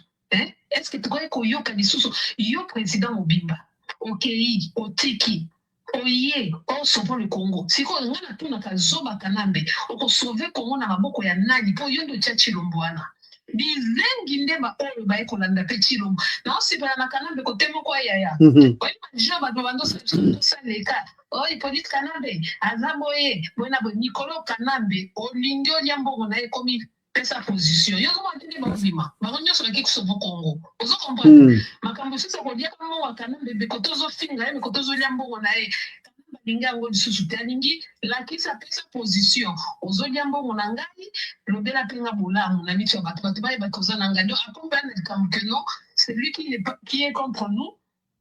Celui qui n'est pas avec nous est contre nous. Yango on a ba traître bazobima ba traître dernière minute. Yo zomo na barote mulongo ko mulai. Mulai ba comme tale bere bazoba.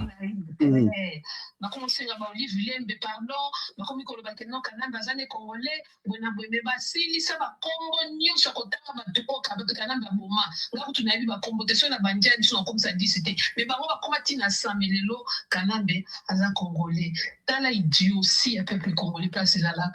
Mais na sepelaka ne loko moko ni yibi nyonso na soko tali na aspect beaucoup tali ne okasa mutata bla makolungulu kuna na kimsuka bazana aspect guya lux ezate bafuta rouge tina ba mire ozo comprendre tozaka kawa mais Kanambe bosana ndoka baba na bozosala na Chilombo ke Congo eza Soudan te tozana bandoki ndenge moko te tozana basali ya nzambe ndenge moko te tozana ba kisimbi ndenge moko te tozana ba ancêtre ndenge moko te donc oyo no sala kana ke non soudanisation et que les kana kuna na Soudan côté bo bino nyonso banilotique awa eza peuple ba bantu oyakia ozanga matama ndenge mutasala ki chirurgie ozuma matama ngo evimbi tanda moko lokola gorille ya mo ngo to sala bien te o Kanambe mbongo esala bi okomaka lokola ba gorille wana este kuna ya makambo Kanambe pesa kanga na préféré ki zengi na biso Chilombo loba mais soki na yoki Kanambe azoba na mona na neta donc c'est quelqu'un qui nous tourne en bourrique donc on se créer chaos créer yono mokonja chaos na mboka neza yote mokonja insécurité ezayo mokonja yango ozoka ki zengi matamo azalaka matamo njema lemba il va créer les chaos et puis lui il viendra ce qui en sauver papa les sauver en gros il y a qu'on sauver Congo on sauver Congo de la main de qui la question là on va sauver Congo na maboko nani quand tu moyen de placer wana c'est pour sauver Congo na maboko nini peuple congolais to fongola kata biso to kutu bazara to kutu bacha anesthésie moko pe anesthésie simbarate woni to nizengi bo bilele na bilele basi na télévision ba bolole ba ko simba ba ko fingana ce ko finga nyoso to finga ba wande ba ko ba wande ba kinda on est partout sauf na nelo kwa bien na bêtise ne catégorie ya liboso na catégorie ya buzoba biso tozali na catégorie ya muyibi tozali ya kotonga ya ba futilité ya kibolole kutaka na kotunde koloba te okaza donc c'est vraiment triste donc à un moment donné toujours la conscience est en qui mon pignon chose à la kata la li ya moko boye subconscience tout ça va dans subconscience de biso parce que subconscience et qu'est-ce que les marqués et quand t'as la conscience mouké et veille bandoko ta moi lumière mouké bandoko combien de fois tu as sa bibliothèque bateau va place beaucoup aux monde mais il faut pas dire que la bango bateau ne se tout quand tu as bango hors d'état de nuit mais bateau le coso si tu vas traître le là lobby boy le là lobby boy le bien na lobby boy le bien na kuna lobby boy mais maintenant on qui les a avancé mais biso to zakaka biso la ko tira dans l'utilité toyaki kotika bato mokili te insécurité komi makasi tala biloko eleka na mboka na yeya esalima na mboka mosusu te du kaka ye kaka na Congo mais tokovanda kaka boye totalaka kaka bato moko boye bajwaka barole na bango oyo asali na saison sèche mosusu asali na saison de pluie mosusu aye kosala role na ye na printemps mosusu aye na hiver mosusu aye na été mosusu aye na automne. Donc chacun joue son rôle. Mais si on va comme bani côté ka pouvoir te. Ma jeune que mazo pesa o ka neti o comme le kola kiki muyaya. Ki zengi ba tout ça non ouais biso. Donc bon le ce côté kana ADN. Merci. Merci. Merci la Marie, merci Nekolanga Mama Rolls na mon bande connexion surtout donc to banda qui nous arrêter parce que ma besoin Beleros na mono wana vraiment to kuta to comme na suka émission na biso bana TikTok a vraiment besoin attendre qu'on intervenir les autres to comme à la suka émission na biso. Merci mon colonel Claude Kisuka a accordé biso vraiment toute la interview de long et à large maman na Rolls to bengani lobby na makambo ya batande to pesa biso vraiment mo boule parce que biso awa tout ça déjà comme à 14h, je crois que l'eau, comme on a même beau changer air, et ça a bien surtout en avance, ma casse à air de 1h, nous avons un retard à 1h, donc d'ici peut-être comme 14h35, donc plus de 19h, oui, je crois que vous avez 18h, oui, non, 18h, oui, parce que beaucoup de 19h, alors 19h, c'est ça, 19h, donc décalage à ma casse. Raphaël a habité, bon, là, comme M. Raphaël, un peu sur quelques minutes, on a beau esquisser dans TikTok, tu peux ça Raphaël quelques minutes, parce que vous mettez toi, Macambo. Maintenant, autant à lettre, oh, maman Justine Mpogno Kassavubu. Maman Justine Mpogno Kassavubu a une lettre ouverte na cardinal Ambongo. Na autant au lobby autant surtout. À lobby, représentant maman Justine Mpogno Kassavubu, comme représentant la famille Kassavubu, représentant la famille biologique du président Joseph Kassavubu, Bruxelles, le 25 février. Son Excellence est cardinal Fridolin Ambongo, centre diocésain Lindongue, Kinshasa, limité. Concernant restriction du protocole pour toute initiative religieuse concernant la date commémorative du 24 mars. Donc, à l'objet, apparemment, la République démocratique du Congo, on a sommarisé, conclusion, on a la conclusion que ma fête c'est Batebele, Kabila, Banani, Etienne Ouako, la tout, mais il y a président Abisso Joseph Kassavubu, 57 ans, nulle part ba commémoraka ni nae. Pourquoi? Et puis pour quelle raison la mémoire a été et lettre ouverte na maman Justine Kassavubu. Je crois que le temps qu'on permette de tout temps mais président Joseph Kassavubu depuis le départ à Koufa maintenant 57e anniversaire il y a mort nae. Pourquoi? Pour quelle raison? Raphaël, une minute au clôture, tout le monde va tout va rejoindre discours à président Eli, dialogue inclusif États-Unis, tout le monde ici, tout le monde politique lobby, est-ce que bino batamunissimo sur la leadership que bangonde basa y face à munissimo sur Moïse Katumbi face à la leader il y a est-ce que bon compte sur la guerre on a la leadership ou te parler te bloquer Félix 0% pour ne bloquer constitution guerre leadership comme c'est bani souad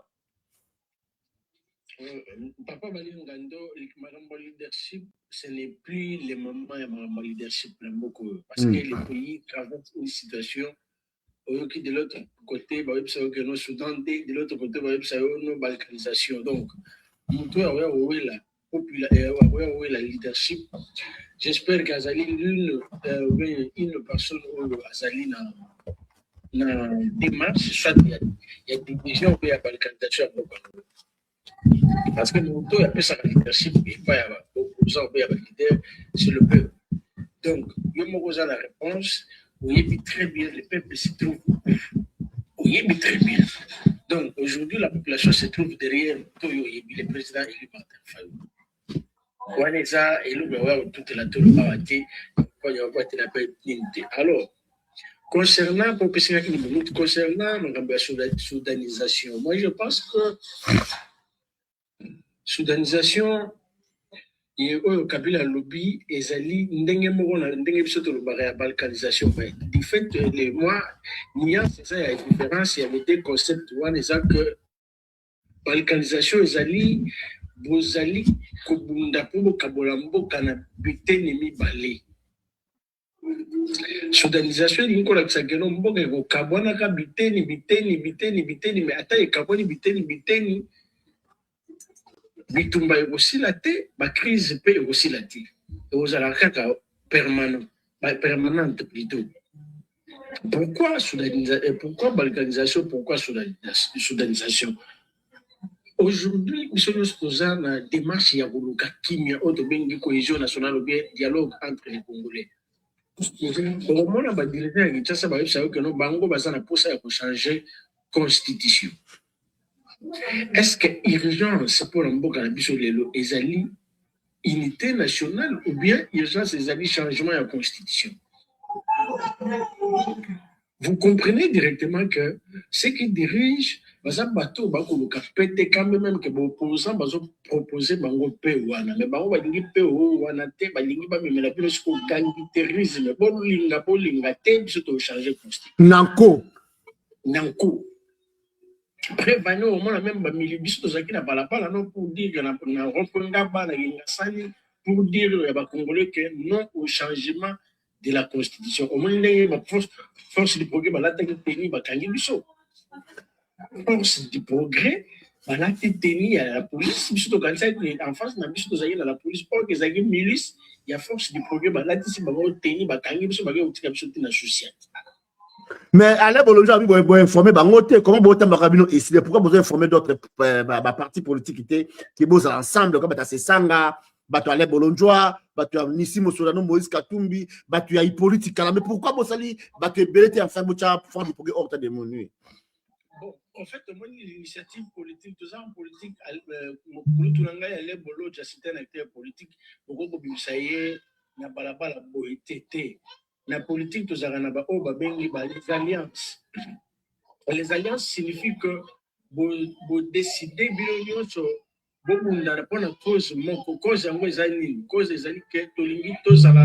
que stopper l'hémorragie à changement de constitution. Ah, ok, ça va, tala. Voilà pas, il y a un cahier de charge, tout ça, vous mettez ça sur une table, discutez et vous tracez maintenant votre guerre ou bien ligne à suivre. Mokodongo babengaka, comment on appelle ça? Bon, en fait, je peux utiliser même le mot Boponi, combat moko, aller Bolodja, Martin Fayou, Denis Sanga, tout ça. Alors, activité, activité, il y a parti politique, il y a regroupement moko, autobéni coalition la moka. Merci. Qui a des Congo Zalaki et Sidé Zalaki. Donc, prochainement, ce que vous allez, les activités élargies, le président Bolodja Barokota, mais Barokota na sous forme ya Gobeng, ça par une invitation, non. Bazali, politique, yaka na alliance. Faut que ça bango cahier de charge na bino, pourquoi vous militez pour la mobilisation de la population à balabal? Ce que vous dites, signé à chaque et vous marchez dans l'ensemble. Je vous rassure que dans les jours qui suivent, j'espère que nous, ils ont déjà là-bas pour parler, ils ont déjà Ibandaki, pour que tout le déjà activité commune. Pourquoi? Parce que de sentir que ceux qui sont un peu éloignés ou bien divisés, nous avons vraiment espace pour bien régner. Alors, l'unité fera en sorte que tous à la force écrasée et force du progrès et Félix Tshisekedi. Merci.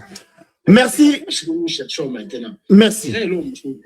Merci Raphaël, merci Bandeko vraiment temps et permettre de sauter. Merci Daniel Namonio, Daniel Wana. Daniel, merci à toi pour tout ce que tu es en train de faire dans notre pays. Aux appels congolais fiers, aux autres représentés. Papa Claude. Oui. Papa Baliangando, mon côté à Kosayo sur cette constitution, nous avons changé en Wazalité. Merci. Ni couverture, ni bartique des Merci. Merci Daniel, merci Maman Patriote. Tu continues Maman Patriote en retard, Maman Nangai. Vraiment Maman Patriote, l'objet de moi enfant. Ngonga Silibiso, vraiment. Merci Daniel Naebi qui a fait ma casse en États-Unis. Tout comme colonel Claude Kisuka qui retraite. Nous avons besoin de Daniel pour travailler à ma casse. Pour les capim comme sous le Congo. La position aux Anango Daniel, Tungana Yebi, Yopo Yebi. Parce que tu as outil et Kamoko. Merci, Bande Connexion sur le cas Ekiri Banyangando. Et là, on va changer constitution. Tu vas changer constitution pour Nanini. Pepo Nanini. Et là, on a dans la vidéo à Vitalo Caméléon. Aza koloba makambo lelo oyo biso batayi des peste boyaka constitution wana to telemelaka i politique nambe to boyaka a changer constitution et loko nini oyo lelo sali ke tondi ma Félix 0% a changer constitution Vitalo Caméléon alobaka ba vidéo eza belé eza ba réseaux sociaux to tino ba TikTok bolanda ba vidéo zongi ba vidéo ya kala bosha ba bomisa ba congolais nous avons fausse commune à Maloko.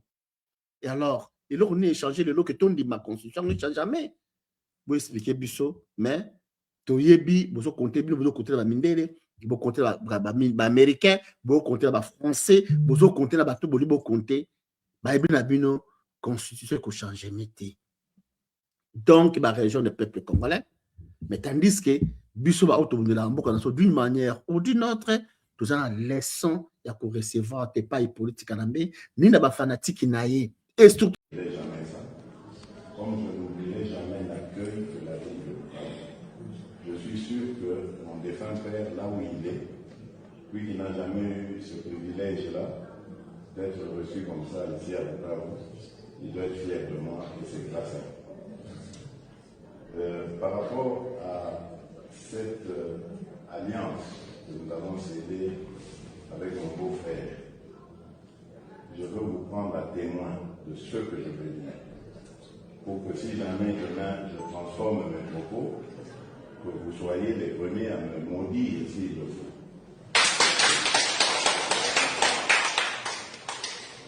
Je ne trahirai pas les termes de cet accord.